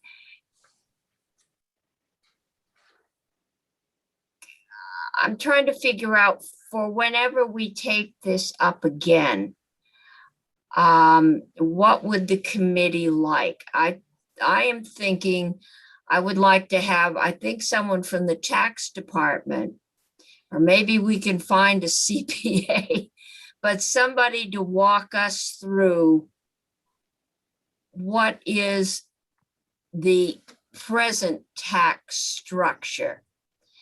And that's probably enough for a day. I then want to get a sense of how we're fitting into the rest of the country. And that we aren't putting ourselves into being an outlier, because we do have some major tech industries that would be impacted by this. And if we have time, I think it's the Vermont Technical Alliance, whose lobbyist has talked to me, and I said I didn't think we were going, I would like to start with the corporate tax and understand that first, and then move into, and it probably won't be this year unless we make more progress than I think we will once committees of conference start.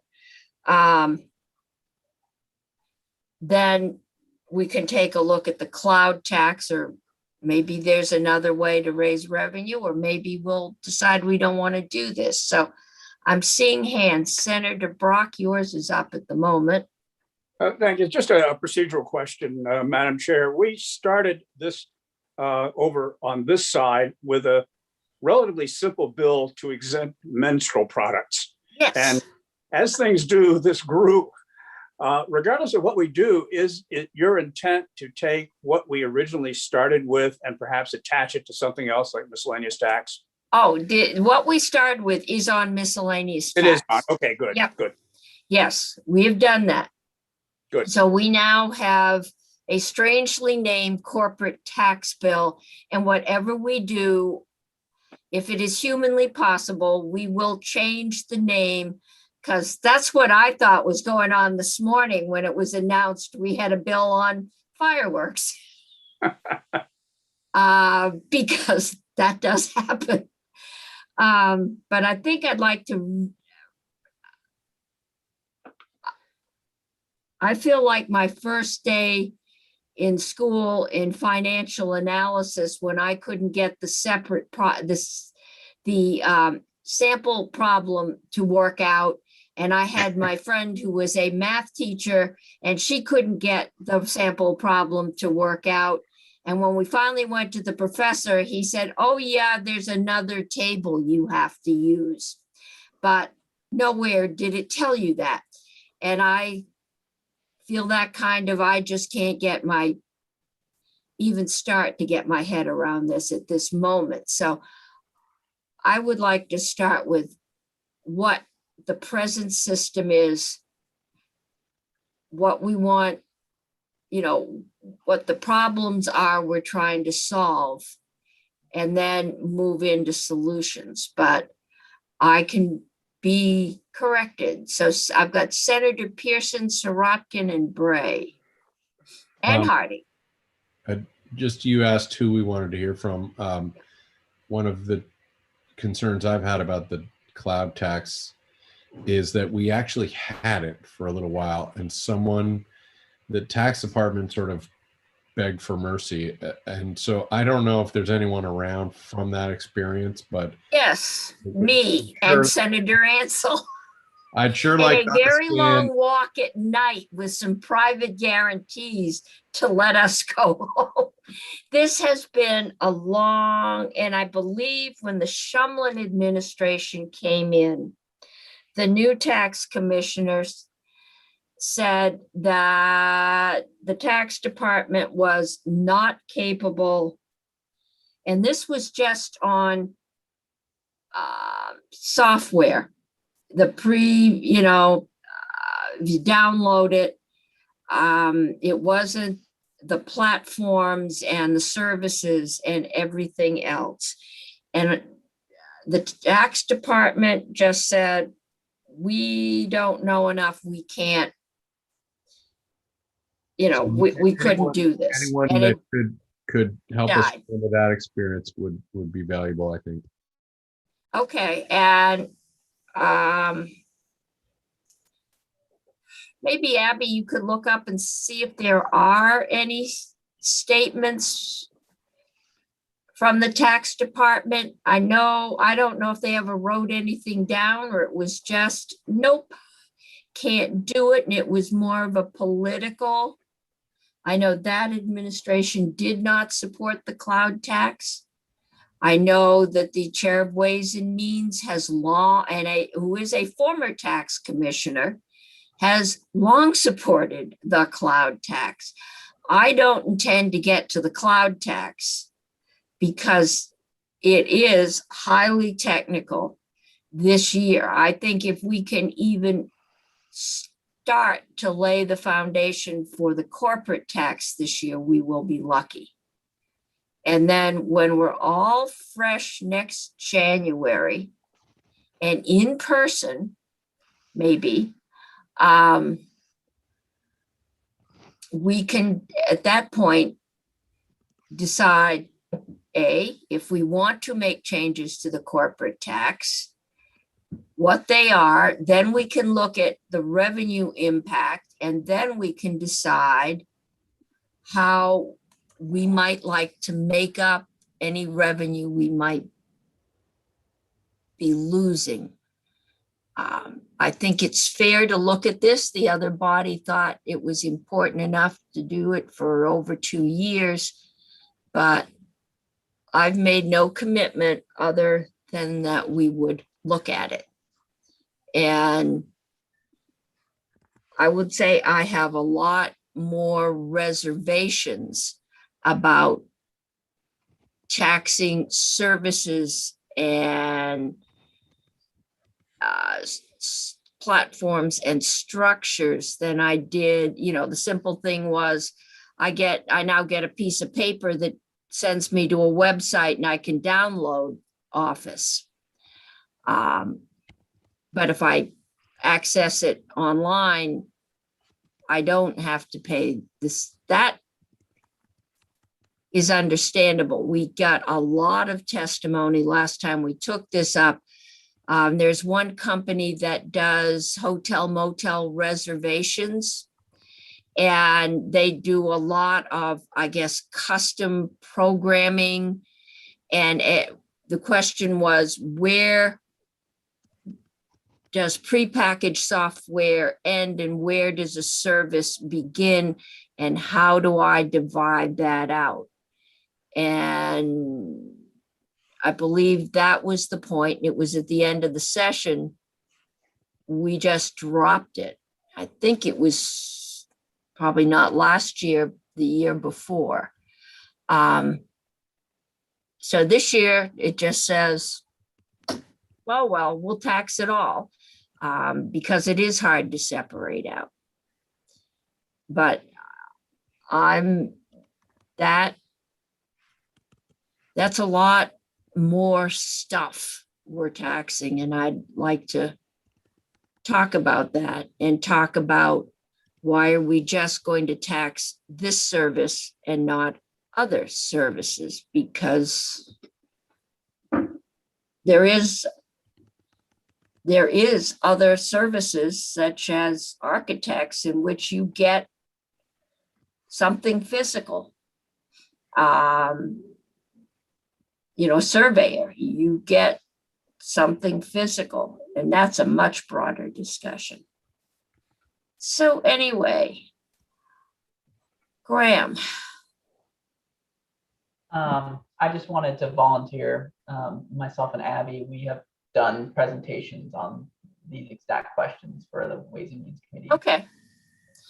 But that's when we get to it. Right now, I'm going to start with Corporate Tax 101. Right. We'll see if we can get somebody from the tax department to walk us through that. And then we'll go from there. I think I had Senator Sirotkin and then Senator Hardy, but my memory is failing me. Thank you, Madam Chair. I hear you clearly. You also asked for thoughts of what you wanted to hear when and if we do get to the cloud tax.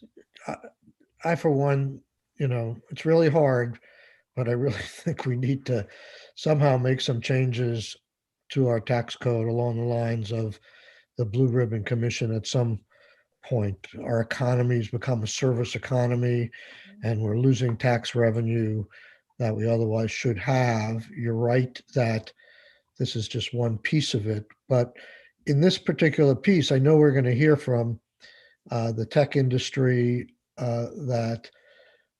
and your point about whether it makes us an outlier or not is a good one, but I just sort of like to ask Legislative Council to be prepared, whether it's next year or whenever, to whether there have been any studies that show the impact on sales or the economy or taxes in states that have moved forward with the cloud tax. And you'll probably find out research going both ways, but that's going to be a deciding factor for me, what other states' experiences have been. Okay. So I think we have enough. Senator Hardy. Thank you. I just wanted to put in a plug for the stuff that Graham and Abby have sent us during this conversation. I'm just taking a look at it. And a lot of the questions, including the one that you just asked, Senator Sirotkin, are covered in their presentations. They have a map on the taxation of basically cloud tax by throughout the country. In a presentation they gave in April, it looks like maybe. And then there's a sort of corporate tax 101 presentation that they did earlier. So there's a lot of information, and I think it would be helpful to have them go through it if we're going to take this up. I agree with Senator Sirotkin that it's worth our time to do this. I'm not sure I feel prepared to do it right now in the last week of the session, because it's kind of a big thing to bite off, but I do think it's worth our time early next session and maybe over the next couple of days if we have time after we get everything else done. But thank you, Abby and Graham, for sending all this stuff along. It's really great. Thank you. Okay. So maybe Abby and Graham, your presentation, you have one on what other states are doing in relation to corporate tax?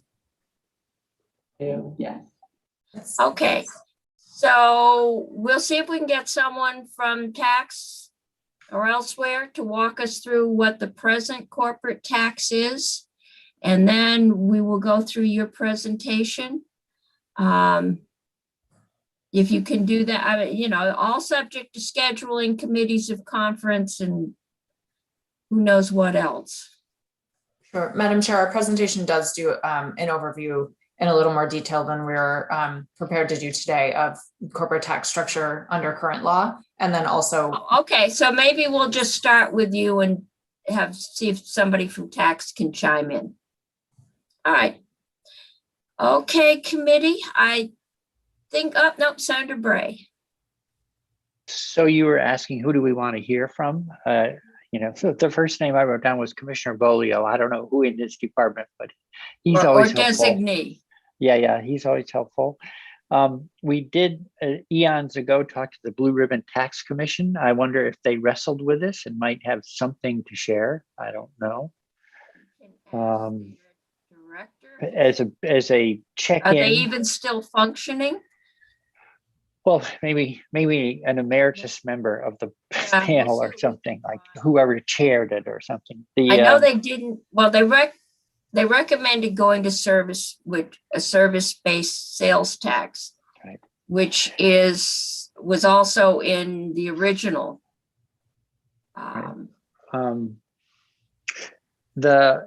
Just as a check-in, it might be interesting to hear from the chamber. Has the chamber followed this bill? And do they have anything they want to share? On the corporate only right now. I'm Okay. sure I know when we get to cloud tax, there are many people who want to share. I don't know about the corporate tax. Okay. And But then we Senator can ask, Sirotkin, the business representatives in general. right.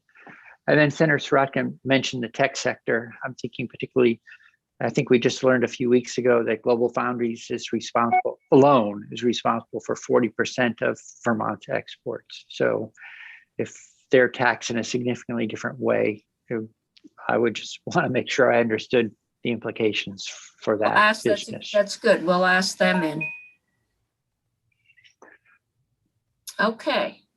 If you think of anything else, just drop me, CC Faith, an email, and we'll work on this. Tomorrow we're going back to bills in committee and see what we can get out. I don't know how many, if any, other bills are headed our way, but we will find out. So we've had long days. I don't think miscellaneous taxes will be on notice tomorrow because it's in it's in approx right now. So maybe it'll be a lighter day. Senator Pearson. Madam Chair, do you have any update? Are we still aiming for an adjournment at the end of next week? Is that the latest? I have been told that adjournment is going to be the 21st, which I believe is next Friday or Saturday. Okay, that's my understanding.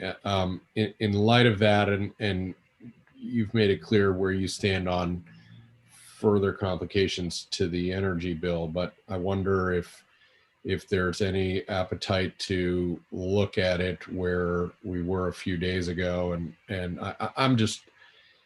I think every day counts a lot right now. And if there was any opportunity to advance it today in a more modest fashion, I would talk to the members of the Natural Resources Committee. There is an amendment there would need to be an agreement.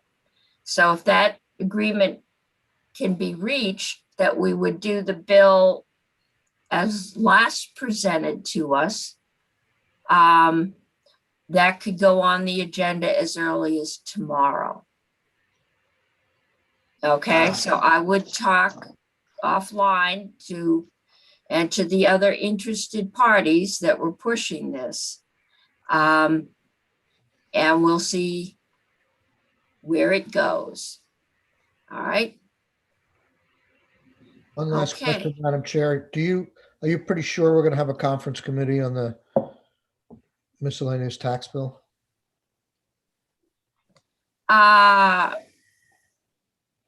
We made so many changes, I would be amazed if we didn't, but no one has said anything to me. We always have a committee of conference. Okay. I would see broadband as a place where we have made just some refining changes. but we are all going in the same direction. I would assume that both broadband and miscellaneous tax are going into conference, and conference committees on miscellaneous tax have a history of going late into the evening. I always seem to get a new phone and find out if it can book appointments in 15-minute intervals, because that's how committees of conference tend to work. And you throw in all the others that you're on for other committees, and it gets very difficult to have any amount of time guaranteed. So I would see this week as what we've got, and then we're into meeting in the corner of the room, responding to things, much as we did this morning. And we will spend a lot of time hurrying up and waiting. So I would recommend that things get discussed and that we get them out of here. Okay, Senator Bray. Yeah, you know, since we're bringing up the miscellaneous energy bill, again, I do want to lay out a concern I have. You know, that if I read Rule 24 about what this committee does versus the Natural Resources and Energy Committee, there is overlap, right? Because we in finance do work related matters, quote unquote, relating to banks, trust companies, insurance, and utility companies, and it goes on. So it doesn't name energy and energy policy, and that's what we do down the hall. And so what is a little troubling is to have energy policy brought up in finance, you know, in the home stretch. It's never, and the home stretch is never an ideal thing for any of this stuff. And you know, part of what we're suffering from at the moment is a lack of clarity and testimony on some of the ideas being offered and time to really vet them carefully. So I just would like us to, I don't know how we get out of this, but to start earlier in the normal committee of jurisdiction for those issues and vet them. You know, that they haven't been offered as bills this year. And, you know, like the standard offer thing, it's easy to think of it as a single year, et cetera, but we're signing 25-year contracts. You know, I could say a lot more around it. I don't want to belabor, I don't want to take too much time, but I think you and I, Madam Chair, have talked a little bit about there's not a bright line, but we might want to draw a clearer line for the benefit of both committees on some of this stuff, because then I think we could also plan and work more cooperatively. I know that some people inside and outside the Senate have talked to me. They feel like what we end up inadvertently in the position of having people's venue shop, things they'd rather bring to finance than to natural resources or vice versa. And that I think is not healthy for either committee. And I'd like us to not get sort of taken advantage of in that way. So I'll stop there. All right. As we don't choose what bills get sent to us, and miscellaneous energy got sent to us. Right. This committee did not, or this chair never consented and does not want to deal with standard offer. That was the problem yesterday. But my understanding was that the proposal was coming from the Natural Resources and Energy Committee. I would not have entertained a proposal from a member of the public or a lobbying group, especially not at this point in the session. So I understand that people might, but it has to come as a bill. People can come in and talk and ask for amendments. But I think there was, and part of it is Zoom, a real failure in communication about who was sending what to us. And that I try religiously not to step on other committees' areas of jurisdiction when we're the secondary committee to get a bill. I learned that from Senator Aluzzi because there were consequences for stepping on his toes. And I try not to do it. So Senator Pearson. So I can't help but respond, Senator Bray, to this group 2 weeks ago. The assignment was effectively, it was handed to your committee to look at standard offer. You did that. There was not a conclusion. That's fine. But I don't think it's fair to suggest that this committee is trying to overstep when we very plainly asked your committee to look at it. However, that's not actually an issue because the language in front of us is plainly a tax issue that relates to energy, but it's a tax issue. There is no standard offer in the language that is posted on our website. And Madam Chair, if I had to guess right now, the standard offer language gets 1 vote if it is brought forward. And I find the whole thing frustrating, but what I'm concerned about is that all of the energy we put into various sections of this bill, including some of them that matter to me, is now up against the prospect of going to the House with 2 days left in session. And so I will just ask one more time so that I'm crystal clear. Is there any chance we could vote that bill out today with the amendment that is, as I understand it, a consensus amendment from all the parties that is posted on our website? We've been through it many times, as recently as yesterday, before the standard offer language. Okay, it is not on the agenda today for a vote. If the chair of the other committee of jurisdiction and the maker of the amendment will say that they will withdraw both the amendment and any, they will not sponsor that amendment, we can take it up first thing tomorrow. I will ask to have the rules suspended and move it forward. But I'm not going to risk having another debacle like we had yesterday. That's not fair to anyone. Senator Bray. So just so that we all come into the room with the same expectation, the amendment that you're referring to, Senator Pearson, what one is that? Because we had more than one thing around. Look on the website. Yeah, I've been there. Abby's name from yesterday. It includes Perchlick's, the pellet clarification, the tax. That's going on. Well, it has been talked about this. It includes the storage thing that we have all worked through, and VLTC and the utilities and Rev all support. And it includes the House language that came over from us.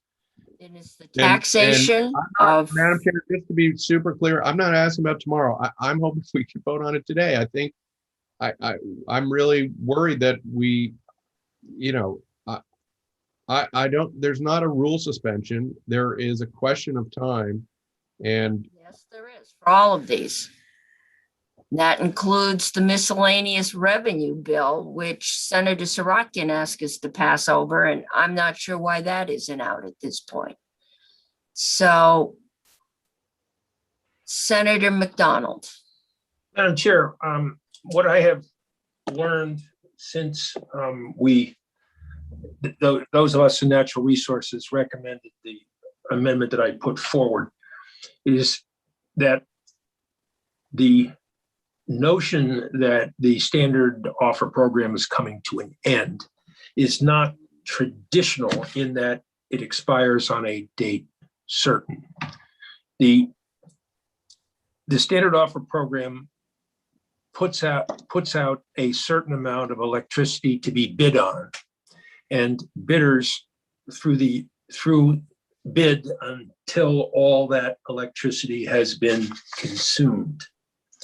And several weeks ago, it appeared that the bids were out and it was all going to be consumed. And when we came back in January, there wouldn't be any more program because it had run out of allocated electricity. The testimony in the last before the committee yesterday suggested that there was the items that had been bid on and awarded, some of them had been turned back in again. So there is remaining electricity to be bid on, and it will be bid on probably this summer and again next year. So there is no hard stop. And that's what I learned yesterday. So while my amendment, Madam Chair, is consistent with what we discussed in natural resources and has not deviated from the discussions we had there, I see that it is not as necessary as it appeared to be 2 weeks ago. But what testimony I heard yesterday was over and over again the concern that people were bidding on electricity and citing it in inappropriate areas. Last year, this committee on an energy bill passed in a bill, and the Senate voted out a requirement that the department notify and put out a map of where the wise and thoughtful places are to build, and the area, this is my words, and the areas where it would be a waste of your time to build and where it would not be in the best interest of consumers. And I'm not trying to hold up this energy bill. And I would suggest that if someone were to substitute the language that we passed last year and that passed the Senate, which discouraged and directed standard offer bidding to the places that were appropriate, if they substituted that for the amendment that I have before the committee, that would be a reasonable step to move us forward, and I would not oppose such a substitution. Thank you, Madam Chair. Thank you, Senator. But if I'm going to take this bill off the wall, it's all up or all down. We have not, because it wasn't submitted yesterday, taken testimony on any mapping thing or any implications.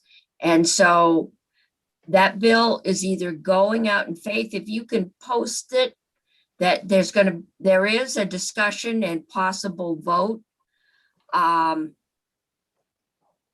going to try and have a word with the lobbyist, but Senator Gray. So, Madam Chair, you are the Senator chair, and Cummings? I will abide by you, Yes. what you decide to do. So, Yeah, I've got faith. She takes precedent.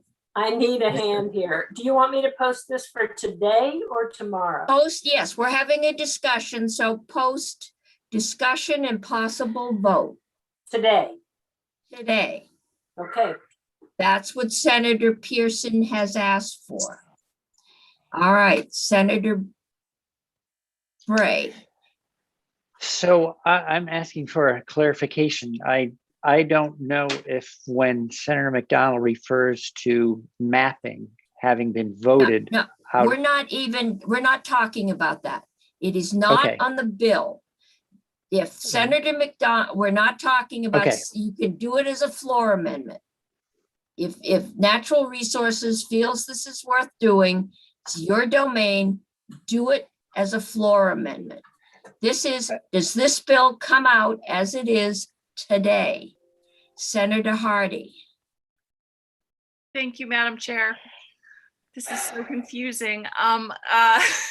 So I'm just wanting to make sure I understand what we're talking about in terms of the draft. I think it's under Ellen's name, right? She's the draft. It would not be Al- Ellen. And Yeah. that it would be H431 draft 1.1 dated 5/11/21 strike all amendment. Is that the draft that we're talking about potentially voting on? I think that, Let me find it. just want to make sure, is that your understanding, Faith, too? Because I'm sorry, I'm gonna get That's- Ellen. all right, yeah, Ellen might. Get Ellen in. because that was what we were talking about before all the standard offer mishigash yesterday. So- And so that's what I think Draft- that we mean. She has it on yesterday's website, draft 1.1, in both forms, as an amendment and a strike all amendment. So it's pretty easy to follow.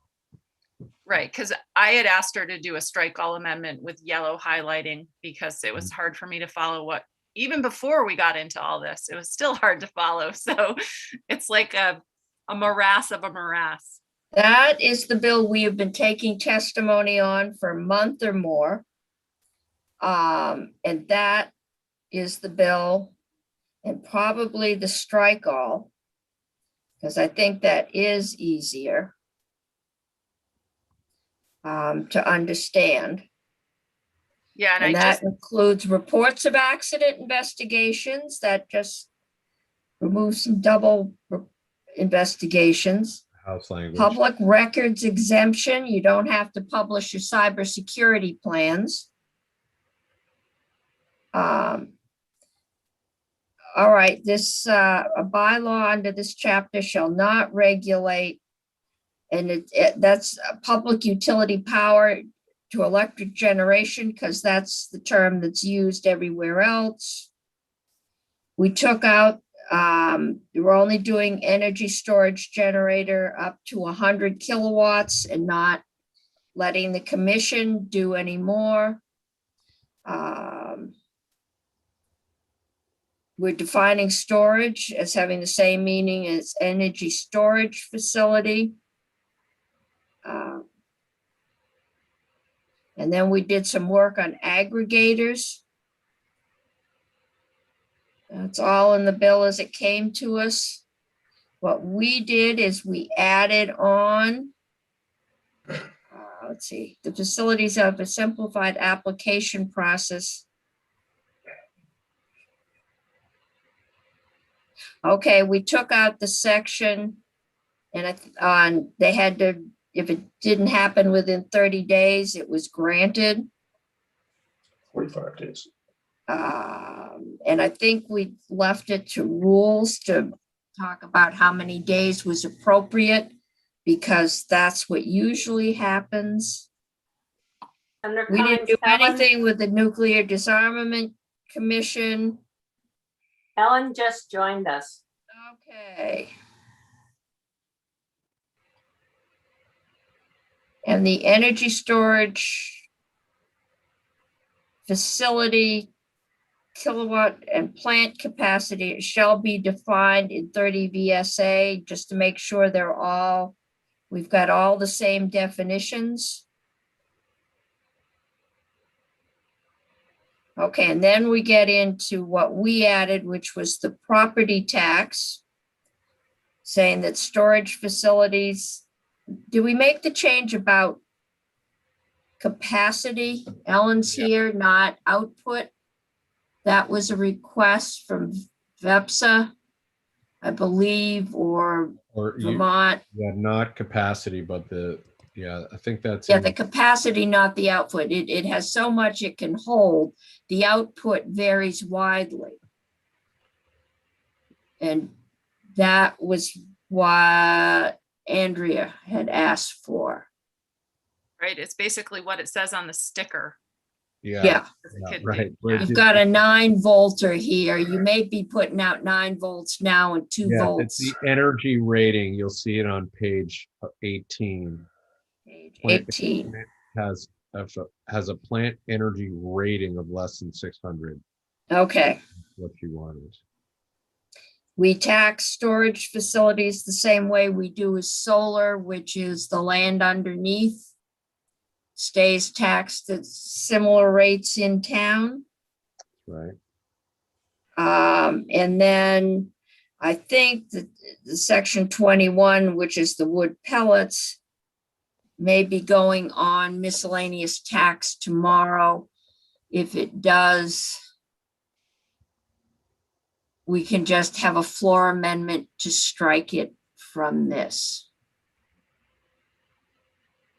The only, Okay, send a Hardy. One question, Madam Chair, did the language about, I think it was hydrogen storage, that's out of here now, right? That's out. Mr. Murray sent, I got the email. I assume I think I forwarded it if you Yeah. didn't. Just saying it was complicating things and didn't have to be done this year. And in the interest of moving this, he would Take it out. Okay, take it out. that's good. It was confusing. Thank you. I think some of the pictures were a little frightening, and I don't think that's what the storage facility actually looked like. So that's what we've got for a bill, folks. What is your pleasure? Madam Chair, we had a small question about whether we did actually talk about the 45 days or if that's just rules. Ellen, could you clarify that for us? What did we end up with? Hi, so, Hi. yes, Welcome to Bedlam.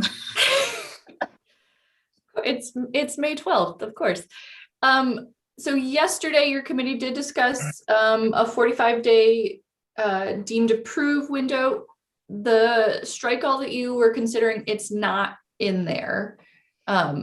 So I was working on a draft last night after we left, so I think it can be easily inserted into the section 8011, which is the new section governing what rules the Public Utility Commission should apply. That is section 11 of the bill. So that can be added. The only thing I wanted to further say on that is that currently in the net metering rule, different size projects have different time thresholds for the deemed approved. So I looked that up last night after this committee was over. And so there are different time thresholds for the different size projects. So that's another option you have. But there isn't a deemed approved, is there? No. Well, No. we agreed to Not to do a deemed approved, but they should respond.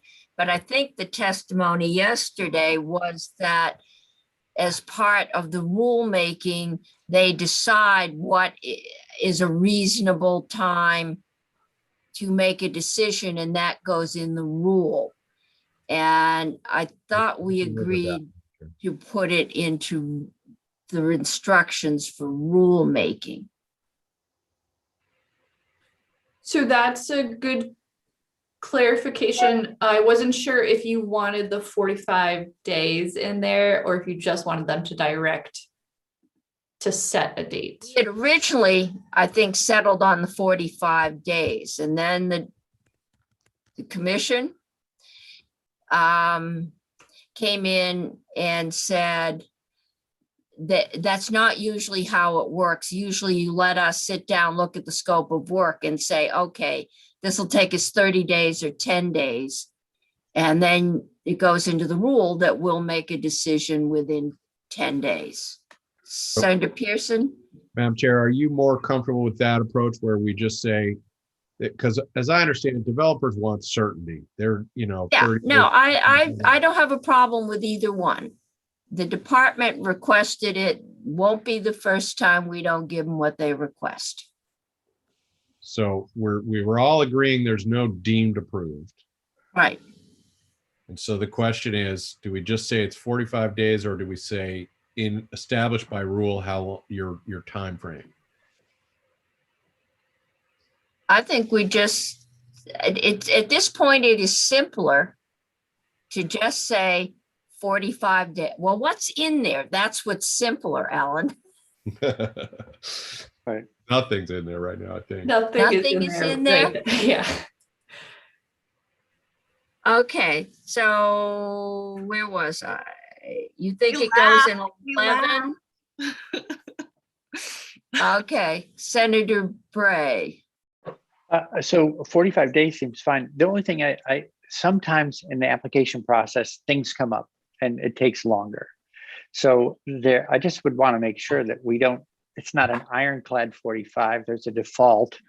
And if for cause, reason, something, they need an additional map, who knows what it would be, that then it could run longer without having them deemed, to have broken their own rules. No, they said now that there's, and we said all kinds of 1048, or what is it, 248A, that there's all kinds of timeframes, but sometimes they don't get abided by for reasons just like that, and nothing happens. The concern was that if you needed another map, or the chairman came down with the measles, the permit was deemed approved. I think they're okay if we put in the 45 days. Or If we don't do the deemed approved, then it becomes close to advisory, and I believe that yeah. handles your concern, Senator Bray. Thank you. Okay, Ellen, where can we put 45 days in here? So I think it would go on page 11, which is, and I would just add a new subdivision to direct the PUC when setting the rule. Something like the rules shall state that the commission shall issue the CPG on the 45th day, or you don't want the deemed approved in there. You just want them to set a time frame. Yeah, where was it before when it came to us? Oh, it was in section 248, subsection U. Which is anything in there anymore? There, I left it highlighted in yellow where it was struck. Yeah, that's where I was. 31st day, yeah. So facilities eligible under this application process, a certificate of public good, yeah. Why can't we just say they shall issue a certificate of public good within 45 days? Unless it's substantive. Right. If you took out will be deemed and turned it, as you said, into will be issued, and then the unless covers the things that we were just talking about. And then 31st Issued becomes by the 45th. commission, on the 45th day following the complete application, unless a substantial objection is timely filed with the commission, or the commission itself raises an issue. Yeah, because I think the testimony was, look, we're just going to file a complaint on everything just to guarantee it isn't going to get issued on the 31st day. So if we just put the 45 days in there, I think that does it. And are we leaving the other struck sentence about simplified application process to include a letter from interconnecting utility? Because that's the other hang up they run into, is that they don't necessarily have a complete interconnect plan. I'd say we leave it all in. Okay. Just change the timeline. Yeah, just change the timeline. If somebody comes screaming tomorrow, we do a floor amendment. Well, and it'll be a change from the other body, so.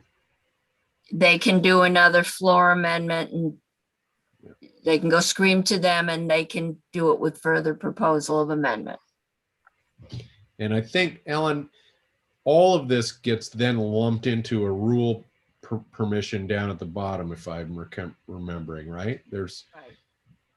I mean, they have broad power to write rules anyway, but Right, section 11 has a rulemaking related to energy storage facilities. Yeah, so they you know, they're pretty good at writing rules to fix things that they don't care for. Okay. Was that rule having to do with the connections and the hookups and the mechanical rules having to do with attaching and unattaching? No, Any this has nothing to energy do with storage the rules. facilities? Where is the rule section? So, so there is it's a statutory provision that has the PUC adopt rules. It does. So there's two rulemaking sections in here. Section 12 is the more mechanical section to direct the PUC to update their interconnection rule, which is the rule that provides generally, like already, for what the mechanical and engineering requirements are to connect to the grid. But section 11 adds a new statutory section directing that the PUC can adopt rules on energy storage facilities more broadly. And it does include addressing the fire safety, power quality, interconnection, but also more broadly things like respective duties of the retail providers and energy storage facility owners or operators, how resolution disputes are resolved, as well as what happens when there's energy storage paired with other resources. So it does include things slightly beyond just the mechanical engineering standards. Thank you. None of those are policy setting, really. Senator Bray. So just for clarification, so this is on interconnect, section 12. This is a rewrite of broad interconnect rules. And then because we don't have any yet for storage, it's everything, including interconnect rules. In section 12, yes. So then section 11 is more broad than just interconnection. It does. Right. Yeah, Okay. I didn't say that right. Right, I get it. So because we're talking about a whole new technology, we're going to do everything in section 11. 12 is just a general rewrite of interconnect rules. Yes. Yes. Thank you. That's helpful. So Ellen, have you got wording for us for the section 11? Or I guess, is it 10? Where are we? So you It's were just 9. Yes. On page 9, you were just discussing the subsection U in section 248 language. I did have a slight question on line 10. So the intro to that sentence states for facilities eligible for a simplified application process. So this is setting up that the commission shall establish a simplified application process for energy storage up to 1 megawatts, unless it establishes a larger threshold by rule. And then for those facilities eligible for the simplified application process, so that would be storage units between 100 kilowatts and 1 megawatt.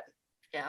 A certificate of public good will be issued by the commission by the 45th day following filing of a complete application, unless a substantive objection is timely filed or it raises it itself. So that's what they wanted. Well, they didn't want the deemed, but we're giving them more Issued. All right. So they shall file by the 45th day or the 46th day following the filing of unless a substantive objective is timely filed with the commission or the commission itself raises an issue. Okay, yeah, so it says they'll file it unless there's an issue. It was the deemed. All right. Does that work for the committee? I think we need a motion to amend. Would we call that draft 1.2? No, it's going to be 2.1, if you don't mind. That doesn't bother me. Don't understand it anyway. The drafting numbering, numeration. Yes. Madam Chair, I'd be glad to move that the committee, let me make sure I've got the numbers. I'm sorry, can I ask, so I just amended subsection U. And when I jumped onto this conversation, I think you were talking about the tax language. Is that all included in this draft as I sent it to you? Everything that's in this draft now Okay. is included. The only thing Okay. we're changing is that deemed issued Okay, to they shall issue one within 45 days. okay. Thank you, sorry.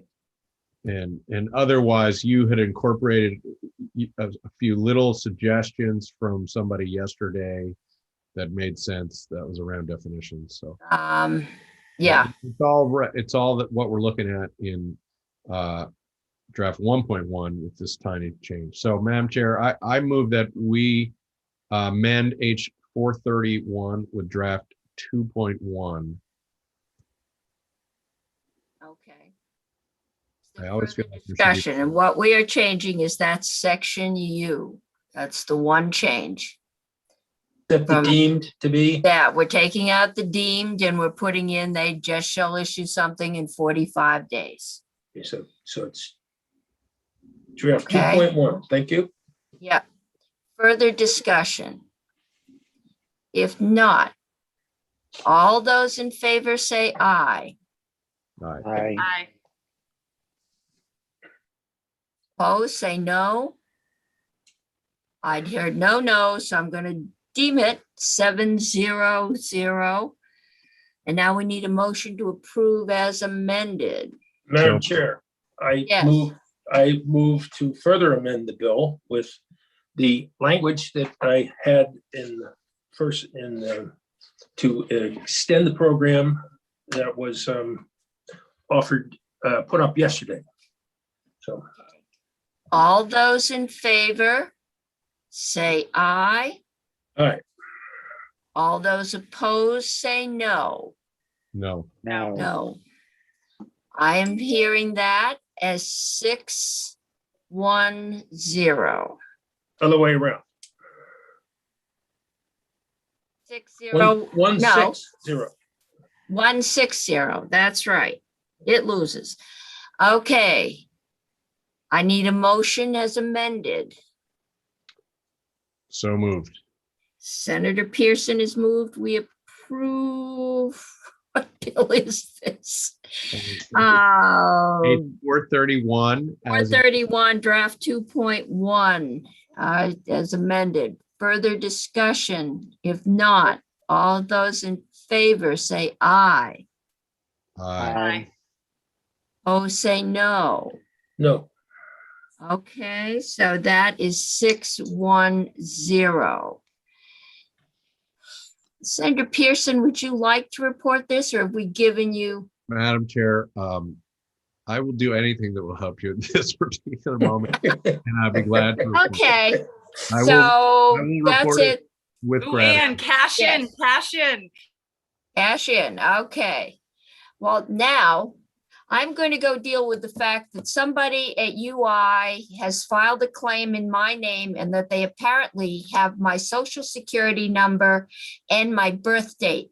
So I am now going to go cancel everything I own. And if you get a letter from UI, follow up on it. It is a scam targeting elected government people. So Senator, are you ready to end live stream? yes, I am